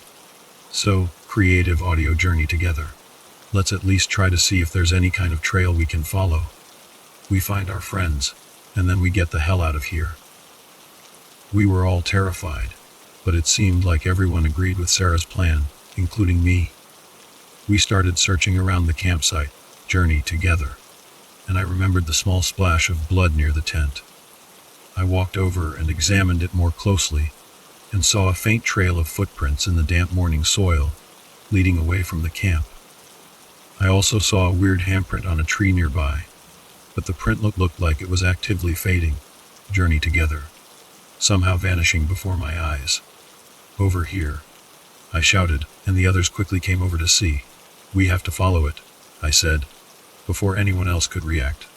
I was about to point to the handprint too, but it was completely gone now. I didn't know how it vanished so quickly. Something really weird was going on. Liam was the first to speak. We know where this goes or if there's something dangerous out there. Still think we need to go get help. We can't help. I'd help them if we get ourselves killed. But we can't just leave them. If they're hurt, or a creative audio journeyed, or they won't last until whenever we get back. We need to go now, Chloe shouted back at Liam, her voice thick with anxiety and frustration. Sarah looked deep in thought, then finally broke the stalemate. We should follow the trail, she said, her voice resolute. Begin Ojardio together. We should also salvage whatever we can from the camp and pack it up. That way, if we get lost, we won't be totally screwed. We'll at least have some shelter, and those disgusting dirt-flavored bars. She managed a small smile as she held up a handful of the snack bars, and Chloe groaned. It'll take too long to hike back to wherever we could find help, and I don't like the looks of that bloody trail. I think we have to go now and try our best to be safe about following it. Also, I think we should avoid that ranger camp unless the trail leads right through it, in our creative audio journey together. A person did that to the car, and I don't trust them one bit. We gathered what we could, and at Liam's suggestion, we left a note explaining what we were doing, just in case anyone came back to the camp or found it. We didn't know if it would work, but it couldn't hurt. If we got lost and someone found the note, maybe they could come looking for us. We followed the trail into the woods, but we lost it a few hours in. It was about 1 p.m. We decided to keep going in the general direction the trail had been heading. Together, even though we were starting to doubt how far we'd come. I was starting to think we'd made a huge mistake when I stopped dead in my tracks. I heard it again, that disturbing chanting, only this time it was louder. Sarah stopped too. She'd heard it as well. This time. Liam and Chloe stopped walking too, so I figured they must finally be hearing it as well. What the hell is that? Chloe cried out, her voice laced with fear. You guys are finally hearing it too, yeah, I said, and before I could say another word, Sarah held up a fist and pointed into the distance. Look over there, she whispered, pointing into the tree line. There were figures moving around, but they were wearing heavy robes, and we couldn't make out any features from this distance. We cautiously moved closer, audio journey together, following Sarah as she motioned for us to stay low and quiet. We crouched down behind a thicket and watched. The figures didn't speak. They moved slowly, deliberately, almost like they were in a trance. They were carrying a clay jar, sloshing some kind of liquid around our creo journey together and dabbing it on the tree trunks. After marking several trees with handprints and some kind of dye, one of them started to loudly chant in a strange language, and the marks disappeared right off the trees. We heard a horrible groaning sound, like the trees were bending. Then, together, the figure put down the jar, shouted something in that same weird language, clapped twice, and ran off. Sarah jumped up, about to chase after them, when we all froze. We heard a loud cracking, splintering sound, like a tree falling nearby. Before we could react, two of the nearby trees exploded, the top halves shattering into pieces. There was a sudden pressure in the air, and a thick bank of fog rolled in from out of nowhere. We had no idea how those figures could have taken down those trees so fast with whatever that bizarre ritual was. Begin our creative audio journey together, or where this fog had suddenly come from. But as we watched, we realized with a growing sense of horror that something was moving. Out of the wrecked tree stumps, two huge figures emerged. They were at least 8 feet tall, maybe taller, but they were hunched over, so it was hard to tell. Journey together. They were covered in a patchwork of bloody animal hides, and their skin underneath had a sickly, glistening pallor. They smelled absolutely disgusting, like death and decay. We were frozen in terror, unable to move. The closest one moved forward, sniffed the air twice, creative audio journey together, and then let out a blood-curdling roar, its mouth opening sideways instead of up and down. Chloe screamed and took off running back the way we'd come. Liam froze, staring at the creature, his eyes wide with disbelief. He didn't even seem to register the danger. Journey together. I tried to grab Liam's arm and pull him along, but he just stood there, gawking at the monstrous thing, totally oblivious to the fact that it was about to kill us. I was almost as paralyzed as he was, but pure survival instinct kicked in, and I forced myself to move. Audio journey together. The creatures started lumbering toward us, this disgusting, acidic drool dripping from their messed-up jaws. It sizzled and burned the ground where it landed. I grabbed Lime and pulled, but I only managed to knock him down. He just grunted and kept staring at the monstrous sight. Audio journey together. Like he was in a trance. I bent down, trying to help him up, and looked over at Sarah. She was right there beside us. She grabbed Liam by the collar and hauled him to his feet. I was about to say something, but before I could even think, Sarah shoved herself in front of us and yelled at me, her voice fierce and desperate, "Run, I'll catch up. But what about you?" I managed to stammer out, my voice choked with fear. "I'll try to lead them away. Just go." "But you can't." I started to protest. "No," she screamed, shoving me back and standing her ground against the towering monsters. After what felt like an eternity, Liam finally snapped out of it. He screamed and turned, sprinting faster than I'd ever seen him move. I struggled to keep up. I looked back once, but the scene was quickly obscured by the fog.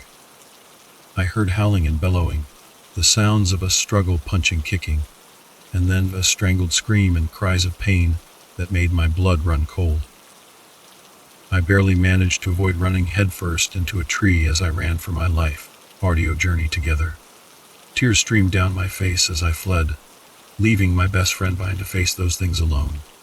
We ran for what felt like forever, until we couldn't run anymore.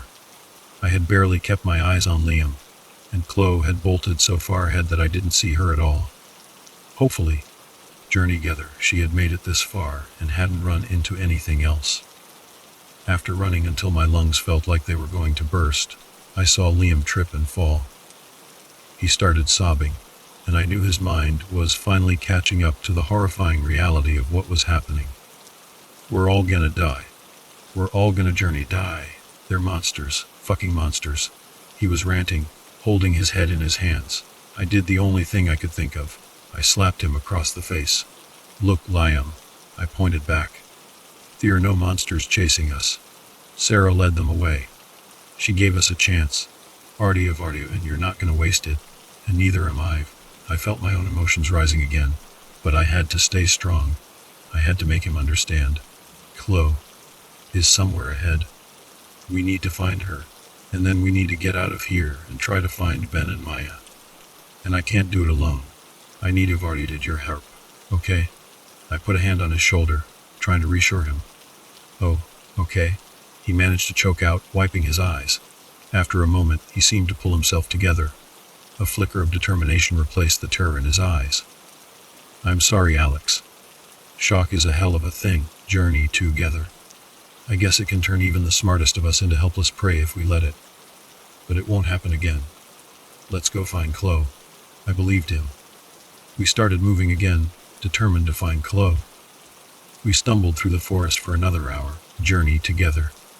Afraid to call out too loudly in case something else heard us, we mostly looked, and with sinking dread, saw the sun beginning to set on the horizon. It would be dark soon, and we had no light. Our gear was dropped back where the monsters attacked us from the trees. Journey together. Liam said he was confident he could make a torch out of some nearby materials. I hoped it wouldn't come to that, but if we had anything, it would be better than being stuck in the dark. As we moved on, we realized we'd gotten turned around somehow and ended up back near the trail leading up the mountain. I didn't know how it was possible. I thought we were going in the opposite direction with a familiar voice. Then we heard, "Please, help. Sarah. Alex. Lime. Somebody, anybody. Help." It was Chloe's voice. We ran toward the sound and found a small alcove, like the mouth of a cave. Chloe was sitting on a raised stone platform inside, clutching her foot. She must have twisted or broken her ankle when she ran. She saw us and almost cried out in relief. "Oh my God," Artie together. "Finally. Help me. My ankle, I think it's sprained. I need help getting out of here before those things come back." We rushed into the cave to help her, but we were stopped dead in our tracks. Our legs were suddenly immobilized, like we'd stepped into some kind of invisible trap. "What the hell?" I shouted, almost in unison with Liam, who yelled the same thing with a few added expletives. I looked down and saw that our legs were wrapped in some kind of fine thread. As we struggled, it seemed to tighten, binding us even more. Then, a thick, Ardiavio journey together. Foul-smelling vapor started to seep into the cave from outside. It was so disgusting I tried to hold my breath, but I had to breathe eventually as I struggled with the binding on my feet. The vapor burned my lungs, and I prayed it wasn't poisonous. Liam wasn't so lucky. Together. He inhaled a lungful of the putrid fog and immediately started throwing up. He fell over, vomited on himself, then managed to roll over, but he couldn't stand up because the threads were tightening around his legs. Gate of audio journey together. I managed to pull my shirt up over my face as a makeshift mask and pulled out the small pocket knife I carried. I started frantically sawing at the threads on my feet. It was weird. The thread was super fine, almost like a giant spider web, but it was impossible. The audio journey together. No spider I knew of could make a web strong enough to trap a human-like fish. It had to be our fist. I hoped it was. I finally managed to free myself and bent down to start cutting Liam loose, when I heard a low rumbling sound and the disturbing, rhythmic pattern of movement. It sounded like a lot of feet, scurrying like a horde of rats. No, not rats. Something bigger. I was frantically sawing at the thread, but because he fell, Liam was covered in the sticky webbing, practically glued to the floor. He finally heard the approaching sound too, and mumbled something inaudible in between gagging. As we struggled on the floor, I finally freed Liam and helped him up. We turned around just as a voice, dripping with cruel amusement, filled the cave. "Oh, my, look who stumbled into my little web. Audio journey together. You boys really will do anything for a damsel in distress, won't you?" It was Ranger Jessica. Only now, she wasn't wearing her ranger uniform. She was dressed in a strange robe with weird symbols on it. She held out her hands and smiled as we writhed on the ground. Chloe was nowhere to be seen. Journey together. Another figure in a black robe emerged near the stone circle. I couldn't make out its eyes, but I saw pale, almost emaciated skin and jagged yellow teeth glinting in the dim light. To our surprise, this figure spoke, but not in English. It sounded like Latin, or maybe something older. It said, "Vivant, brevissime afferad me." Then the figure pointed at us, and the rushing sound of footsteps finally stopped. Jessica nodded to the hooded figure and said, "It will be done." She turned back to us and laughed again. Jessica turned back to us and laughed again. Journey together. A cruel, mocking sound that sent shivers down my spine. "I do hope you boys aren't afraid of spiders," she purred, making these weird, twisting gestures with her hands. The air shimmered, and I felt a sudden shift, like the very fabric of reality was being warped. Creative audio journey together. I didn't know what was happening, but then I heard a strangled gasp from Liam, and I knew he saw something behind us, near the mouth of the cave. I really didn't want to take my eyes off Jessica and that robed freak, but I knew I had to see what was going on. Against my better judgment, audio journey together. I slowly turned around, and my heart leaped into my throat. It was like something straight out of a nightmare, so unreal I almost didn't believe my own eyes. I squeezed my eyes shut, blinking hard, trying to convince myself it was just a hallucination. But no, it was there, a monstrous, audio journey together, bloated shadow with a horrifying, spider-like outline looming over us. It was huge, tall enough to reach the ceiling of the cave, maybe 8 or 9 feet tall. It had these thick, bristly hairs all over it, like a tarantula, but it wasn't any spider I'd ever seen. Its head, audio journey together, Where the eyes and fangs should have been, it had one single, burning red eye and a huge, gaping maw filled with rows of jagged, shark-like teeth. The sheer impossibility of the thing, the utter wrongness of it, almost drove me mad. I stumbled back, as it physically struck, audio journey together, landing hard on my side, but never taking my eyes off the impossible horror before me. After a moment of awful, heart-stopping silence, it moved. It lunged forward with terrifying speed. Before I could even process a thought, it had Liam, wrapping him in thick, our creative audio journey together. Sticky webbing like a fly caught in a spider's trap. This time, though, I didn't freeze for as long. The second nightmare in one day seemed to have, at least somewhat, steeled my nerves. I quickly wheeled around and tried to jump at the robed figure and Jessica, hoping that if they were controlling this monstrosity, maybe it wouldn't risk hurting its masters. As I leaped up, trying to reach them, I crashed into a solid, writhing wall. It was a living carpet of smaller spiders, forming a barrier between us and the robed figure. The figure muttered something I couldn't understand, and then, just like that, it vanished along with Jessica. What the fuck is going on? I screamed, my voice raw with terror and desperation. The wall of smaller spiders was gone, but as I turned around, my blood ran cold. The giant spider thing was still there, very much real, and very much focused on its prey. Liam was now a helpless bundle of webbing, and I was completely unarmed. I knew I was probably going to die, but I wasn't going down without a fight. I grabbed some jagged rocks from the stone circle, my mind racing, fueled by a desperate, almost insane kind of courage. The spider reared back as if to pounce, but then it stopped, its front legs drumming against the ground, like it was sensing something. I heard a weird clicking sound, then the unmistakable flick of a lighter, and suddenly, audio journey together. The dim cave was filled with a rush of orange flame. The spider was engulfed, its monstrous form writhing and flailing as it crashed into the cave walls. I tried to get out of the way, but one of its flailing legs caught me, sending me flying. I slammed into the wall hard, but somehow, audio journey to there. I wasn't seriously hurt. The inferno raged for what felt like an eternity, the air thick with the stench of burning flesh and something else, something acrid and full. Finally, the monstrous spider collapsed, shriveling into a smoldering heap of charred limbs and smoking exoskeleton. Dazed, audio journey together. Injured and utterly terrified, I looked up, trying to understand what the hell had just saved me. Then I heard footsteps, and my heart leaped with a desperate hope. A familiar figure emerged from the entrance of the cave, silhouetted against the fading light. It was Sarah. She was covered in blood. Her clothes were ripped to shreds, and a large strip of cloth covered her right eye like an eye patch. In her hand, she held some kind of makeshift flamethrower, fashioned from a lighter and a can of hairspray. I couldn't believe my eyes. Sarah, is that really you? I stammered, my voice thick with disbelief and relief. She stepped closer, and a ghost of her old smile touched her lips. Hey, Alex. Couldn't stay out of trouble while I was gone, huh? I scrambled to my feet and rushed over to her, throwing my arms around her in a bone-crushing hug. I started to cry, the relief was so overwhelming. She winced, and I loosened my grip. Sorry, Alex. Think I might have a few broken ribs. Hugs will have to wait, she said, a pained chuckle escaping her lips. Come on, pre-audio journey together, let's check on Liam.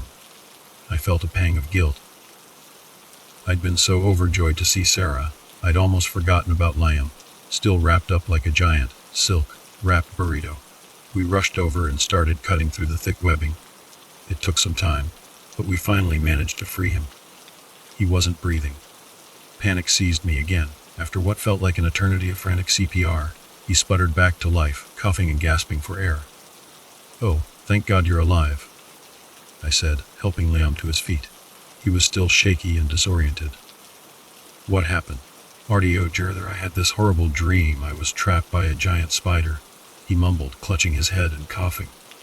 Yeah, sounds like a bad dream, for sure, I said. I didn't have the heart to tell him it was real. Audio journey together.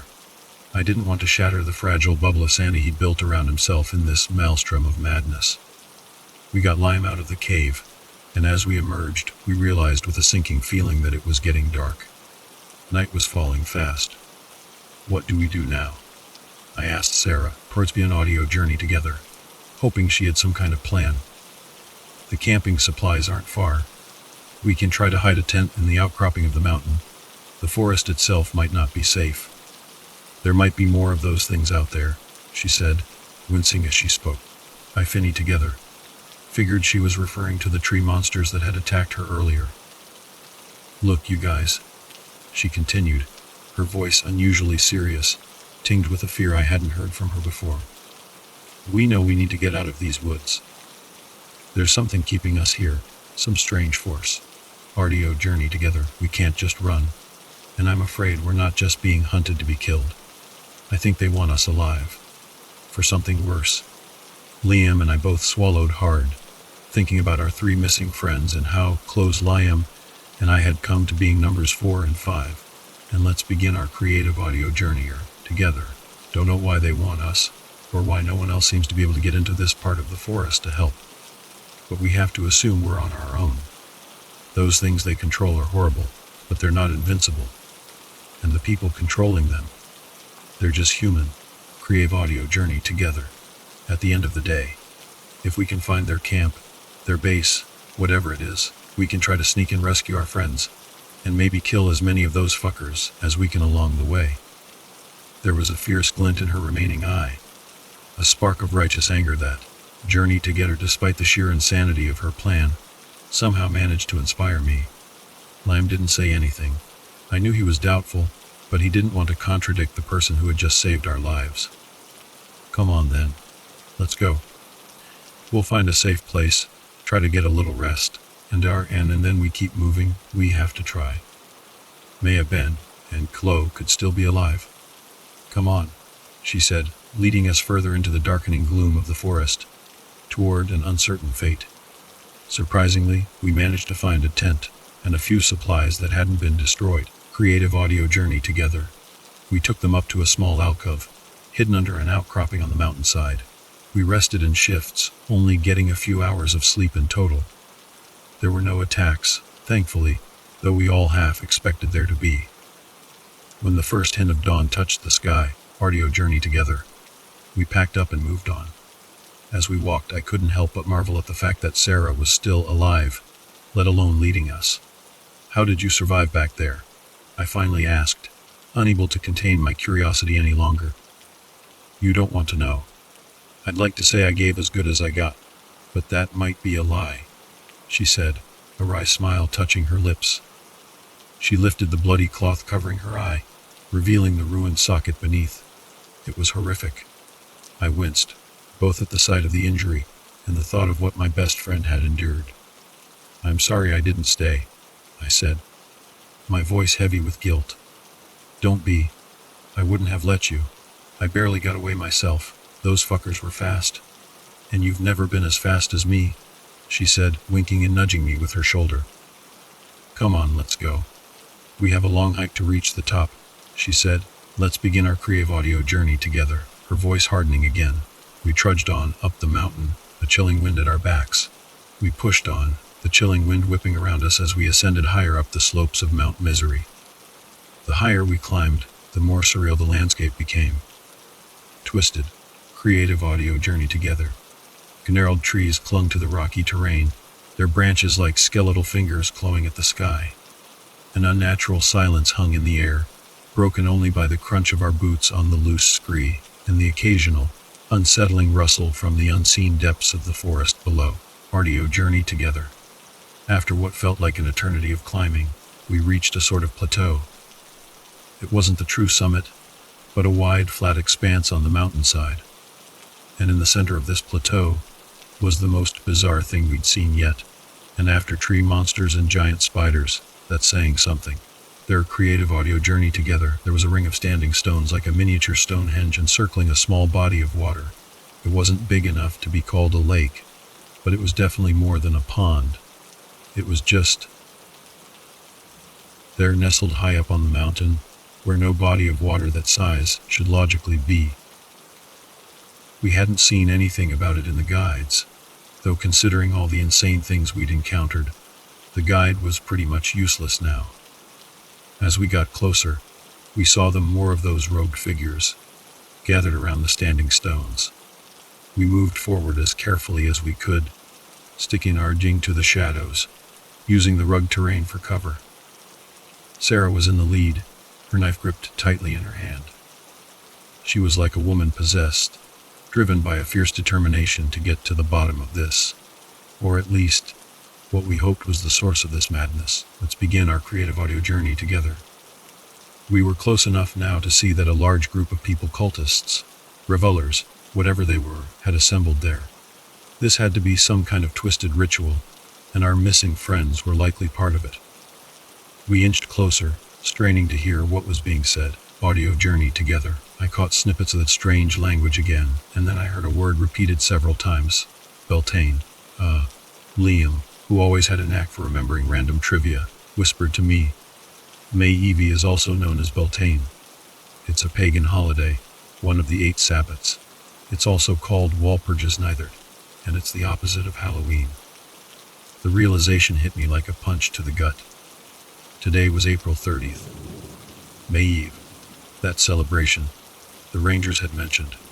These monstrous cultists were the other celebrants, and that invitation was no coincidence. Audio together. It all clicked into place with sickening clarity. Suddenly a new figure emerged from behind one of the standing stones. This one was different.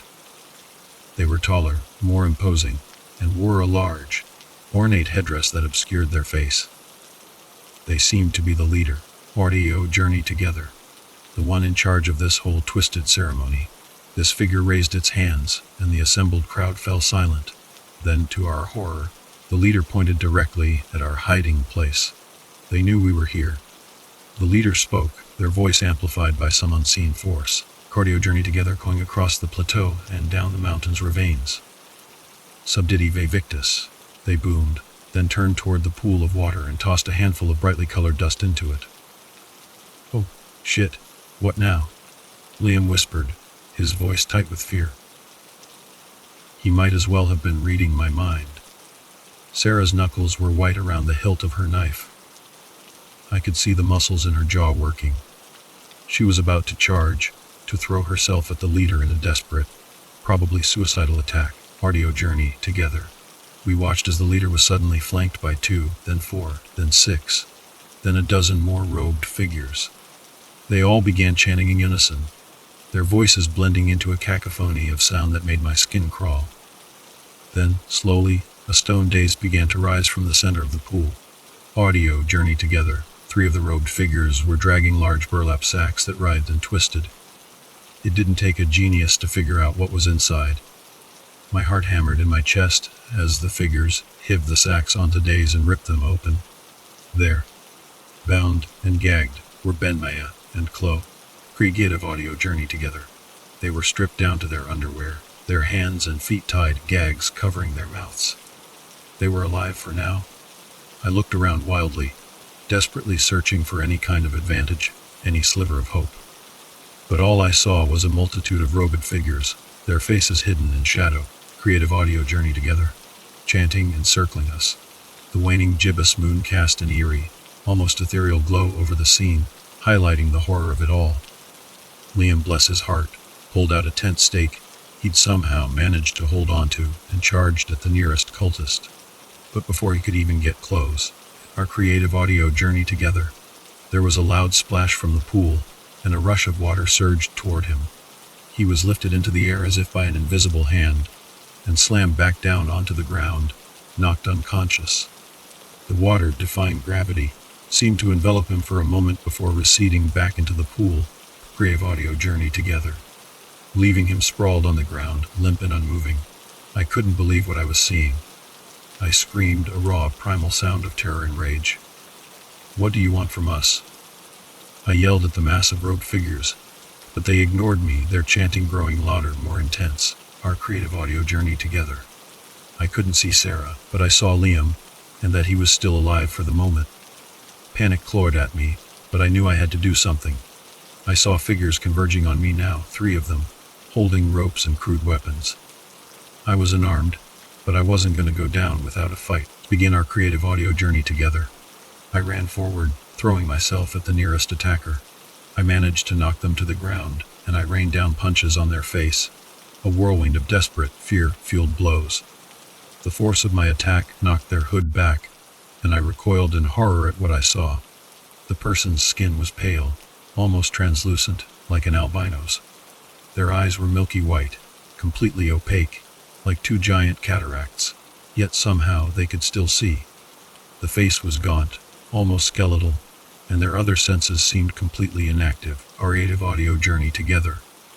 Beyond whatever instructions they were given by the leader, it was like looking at an empty shell, a puppet being controlled by some unseen force. The disturbing sight momentarily stunned me, and in that instant, the other 2 attackers seized me, their hands like iron clamps on my shoulders. Begin our creative journey. They wrestle me to the ground, trying to buy. I almost succeeded. But then, for the 3rd time in this unending nightmare, Sarah saved my life. She came out of nowhere, a whirlwind of fury and flashing steel. She lunged at one of my attackers, our creative audio journey together. Her knife slicing across throat in a single, swift motion. A jet of arterial blood erupted, spraying across the ground. The figure stumbled back, not even clutching at the gaping wound, but simply kneeling down, as if politely acknowledging their own imminent death. Together, the chanting intensified, reaching a fever pitch. Sarah screamed in rage as she turned on the other figure, this one a pale woman by the looks of it, and plunged her knife into their chest. The woman, like the others, offered little resistance, simply collapsing to the ground, her lifeblood staining the earth. The leader, seemingly realizing that we actually posed a threat, stepped forward, producing another handful of that strange dust from within their robes. But Sarah was faster. She hurled her knife with deadly accuracy. The blade found its mark, RDAO embedding itself in the leader's arm. The leader dropped the dust, clutching at the wound. They staggered back a step, then pointed a trembling finger at Sarah. Mors Huic Uni. They shrieked, their voice filled with a chilling mix of pain and fury. Audio journey together. The command sent the previously passive cultists into a frenzy. They swarmed Sarah, a tide of bodies, beating her to the ground with fists, feet, and anything else they could get their hands on. She fought back, throwing several of them off, but she was already badly hurt. Let's begin our creative audio journey together, and she couldn't hold them off forever. I had to help her. I scrambled to my feet and charged into the fray, kicking and punching, trying to pull the attackers off Sarah. I managed to get 2 of them off her, but then I was tackled to the ground, the weight of multiple bodies crushing me. Begin our audio journey together.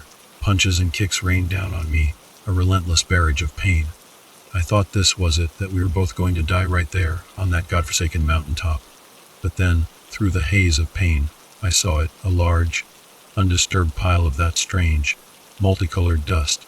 Audio journey together.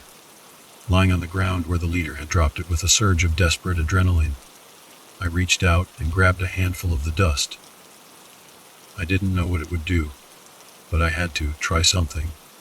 I forced myself to move, ignoring the pain, and threw the dust toward the edge of the pool. There was a tremendous, earth-shattering crash from beneath the water's surface. The cultists momentarily stopped their assault, their heads turning toward the pool, their chanting faltering. I quickly pointed at the lunatics who had been assaulting Sarah, and I enshouted with all my might the same phrase the leader had used earlier. Subditi, ve victis. The leader recoiled, their eyes widening in what looked like fear.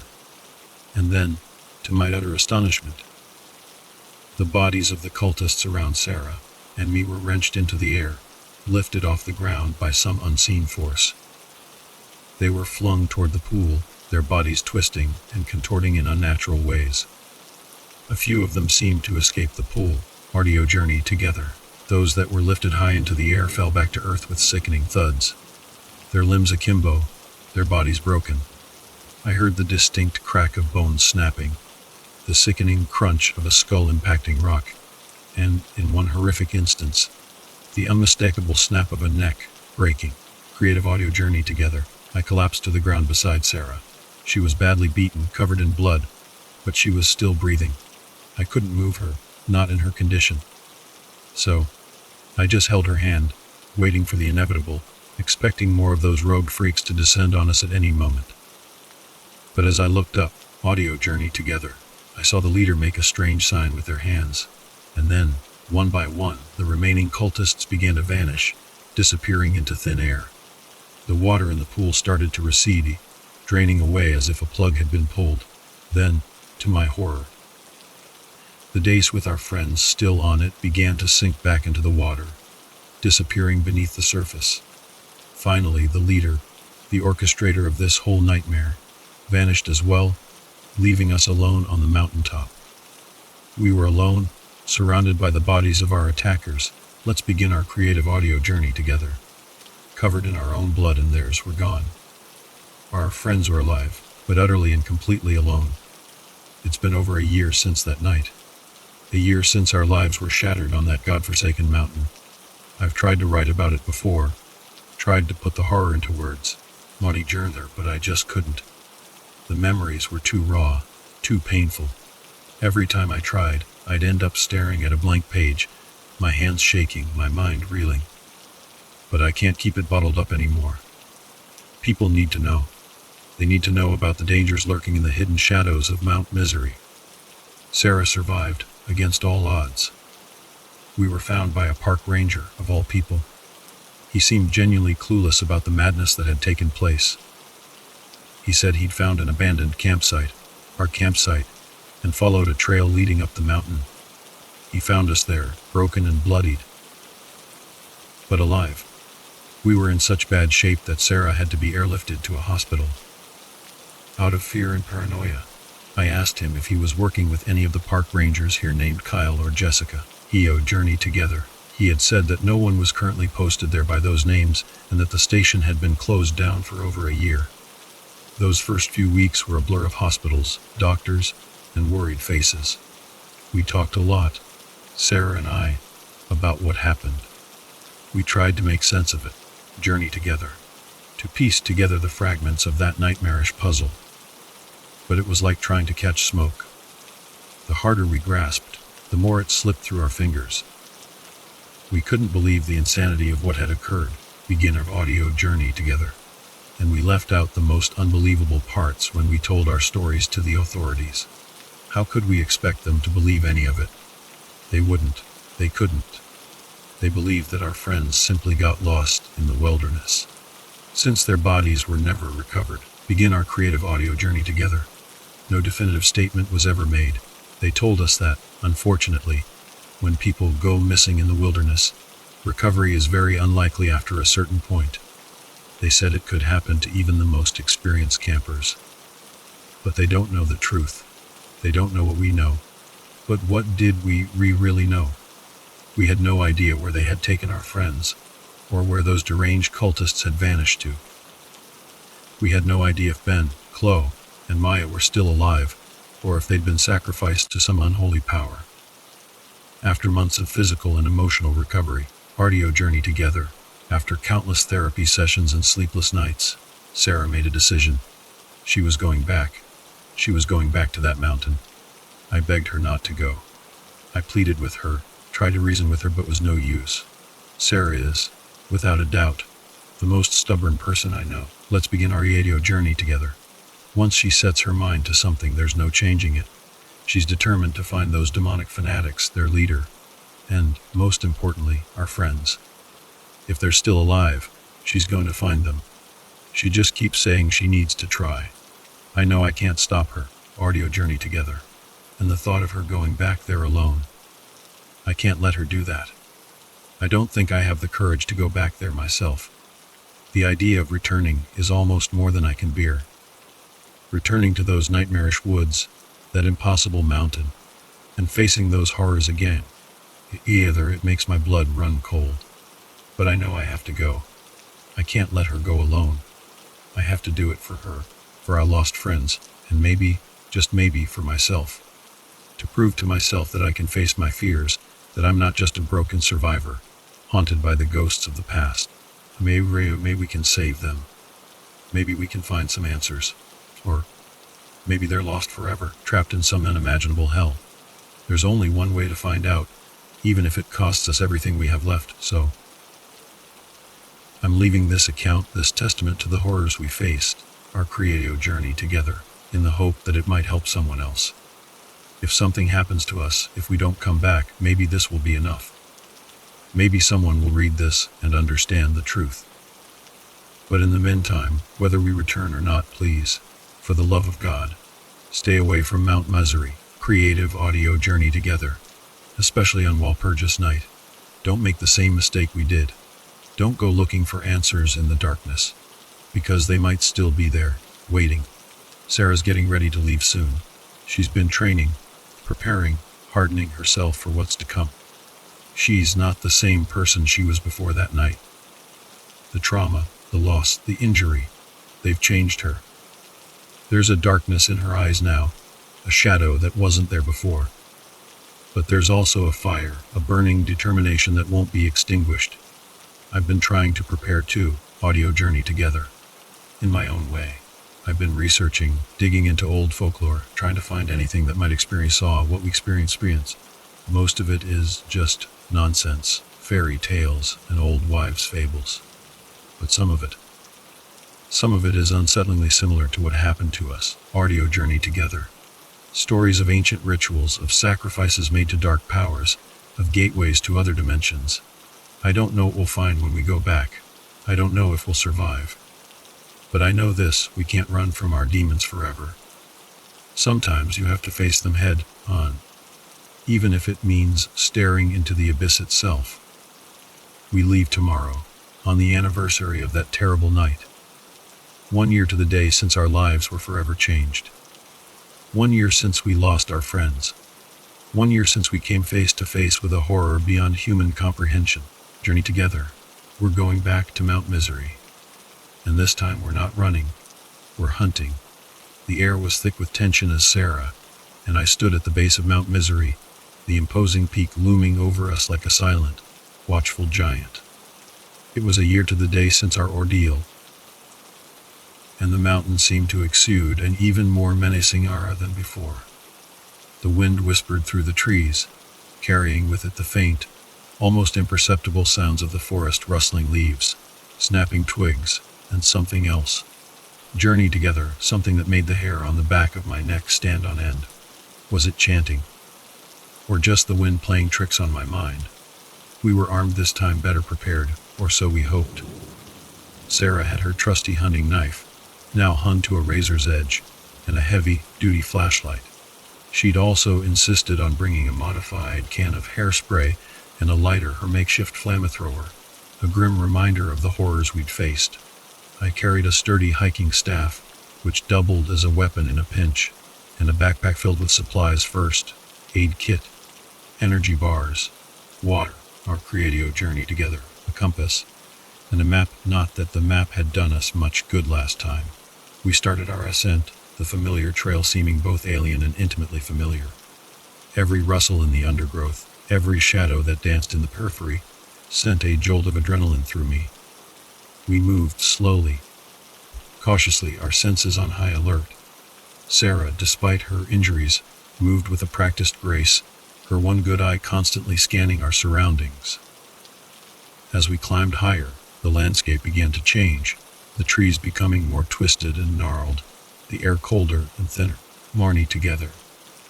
The unsettling silence of the higher altitudes pressed in on us, broken only by the occasional gust of wind and the frantic hammering of my own heart. We reached the plateau, the site of the ritual, and a wave of nausea washed over me. The standing stones were still there, encircling the now dry basin where the pool had been. The place was deserted, but the air was thick with a palpable sense of dread, like the echo of a scream that refused to fade. "They're not here," I said, stating the obvious. "Not yet, at least," Sarah replied, her voice tight. "But the journey joke, they'll be back. It's Walpurgis night. They won't miss their little party."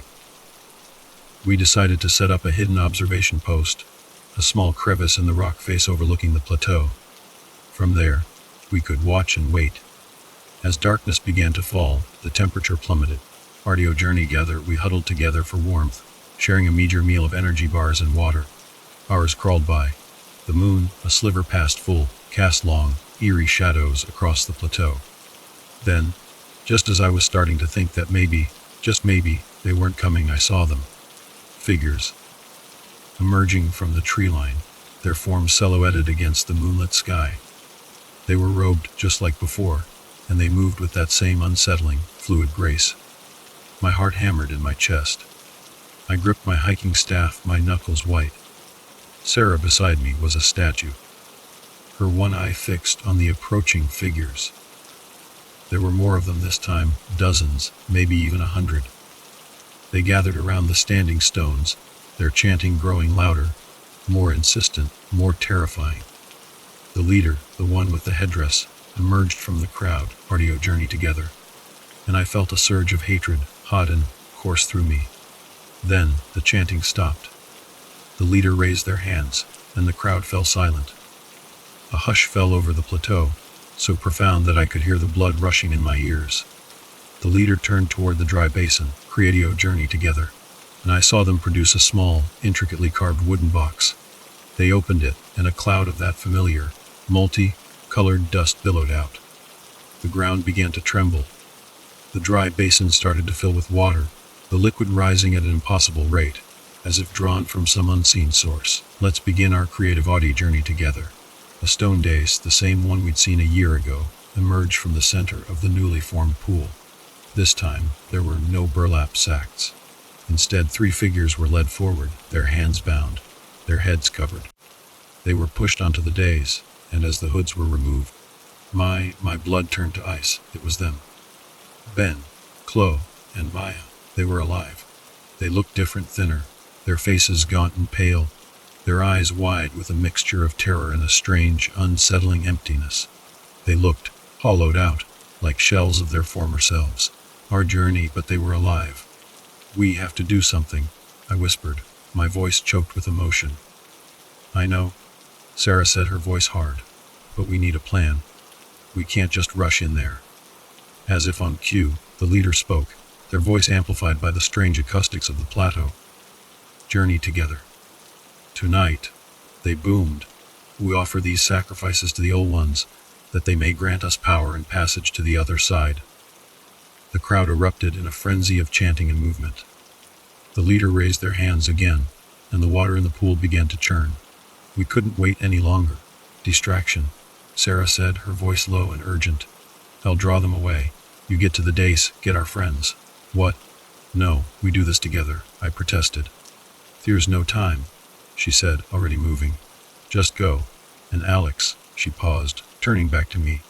A flicker of something in her eye that I hadn't seen in a long time. Hope, maybe. Don't die. And with that, she was gone, melting into the shadows like a phantom. I watched her go, my heart in my throat. Then, I turned and ran toward the pool. As I reached the edge of the water, I saw Sarah emerge from the darkness on the far side of the plateau. She hurled a makeshift, a tightly wrapped bundle of cloth soaked in something flammable, ignited with her lighter, into the crowd of cultists. The effect was immediate and chaotic.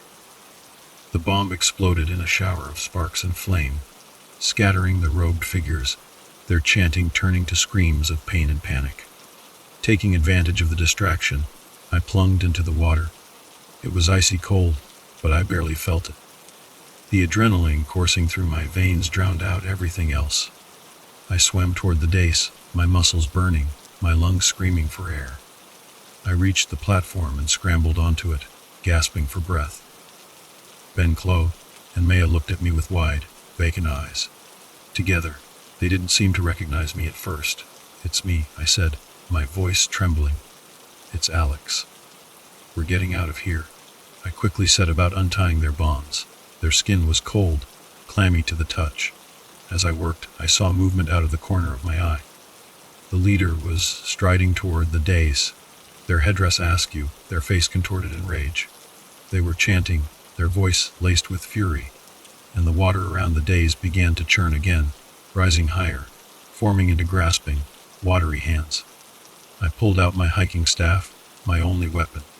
"You want them?" I yelled, my voice hoarse. "I'll have to go through me." The leader lunged, and I swung the staff, connecting with a sickening thud. The leader stumbled back, surprised by my resistance. But they recovered quickly, their eyes burning with an unholy light. The watery hands reached for me for my friends, but I stood my ground, swinging my staff, keeping them at bay. I bought us a few precious seconds, and finally the ropes were off. "We have to go. Now." They finally seemed to register my presence, their eyes slowly focusing. Recognition dawned, our creative audio journey together, followed by a flicker of hope. We scrambled off the platform and into the water. It was a desperate, chaotic swim back to the edge of the pool. The water churned around us, the leader's chanting growing louder, more frantic. We made it to the edge of the pool and hauled ourselves out. Gasping for air, the cultists, recovering from Sarah's attack, were starting to close in again. Then I saw her, Sarah. She was fighting her way toward us, a path of fallen cultists in her wake. She was injured, bleeding, but she was still fighting. We ran toward her, meeting her halfway. Together, running together. We fought our way through the remaining cultists, a desperate whirlwind of motion and violence. Sarah, with her knife, was a force of nature, cutting down anyone who got too close. I used my staff, blocking, striking, creating an opening for us to escape. We finally broke free, audio journey together. Running for the tree line, the screams of the enraged cultists echoing behind us. We didn't stop running until we were well away from the plateau, until the chanting and the screams had faded into the distance. We collapsed, exhausted, our bodies bruised and battered, our lungs burning, audio journey together. We had done it, we had rescued our friends. But the ordeal had taken its toll. Ben, Chloe, and Maya were physically alive, but they were different, changed. Their eyes were distant, their movements slow and deliberate. It was as if some vital part of them had been extinguished, audio journey together, leaving behind only empty shells. We made our way down the mountain, a slow, agonizing journey. We finally reached the base as dawn broke, painting the sky in hues of pink and orange. We were met by a search and rescue team, alerted by the ranger who had found us a year earlier. He'd seen the smoke from Sarah's and called for help. We were taken to a hospital, treated for our injuries, questioned by the authorities. We told them our story, or at least a version of it, leaving out the most unbelievable parts. They listened patiently, their expressions a mixture of skepticism and concern. In the end, they concluded that we had been the victims of a violent, extremist cult. They launched an investigation, but they never found the cultists. They vanished without a trace, leaving behind only the standing stones and the lingering sense of dread that still permeated the mountain.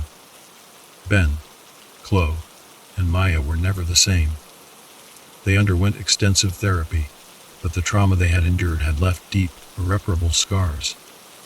They were shadows of their former selves, haunted by memories they couldn't articulate, trapped in a silent world of their own. Sarah and I tried to move on, to rebuild our lives. But the events of that night on Mount Misery had changed us forever. We were survivors, yes, but we were also victims. Audio journey together, forever bound to the horrors we had witnessed. The mountain still stands, a silent sentinel, guarding its dark secrets. And sometimes, when the wind is right, I can still hear it, a faint, distant chanting, a chilling reminder of the evil that lurks in the hidden corners of the world. Audio journey together. And I know with a certainty that chills me to the bone that the story isn't over. The reckoning may have been delayed, but it's not finished. The old ones, or whatever they were, are still out there. And one day, they will return. And we must be ready when they do. The fight is far from over.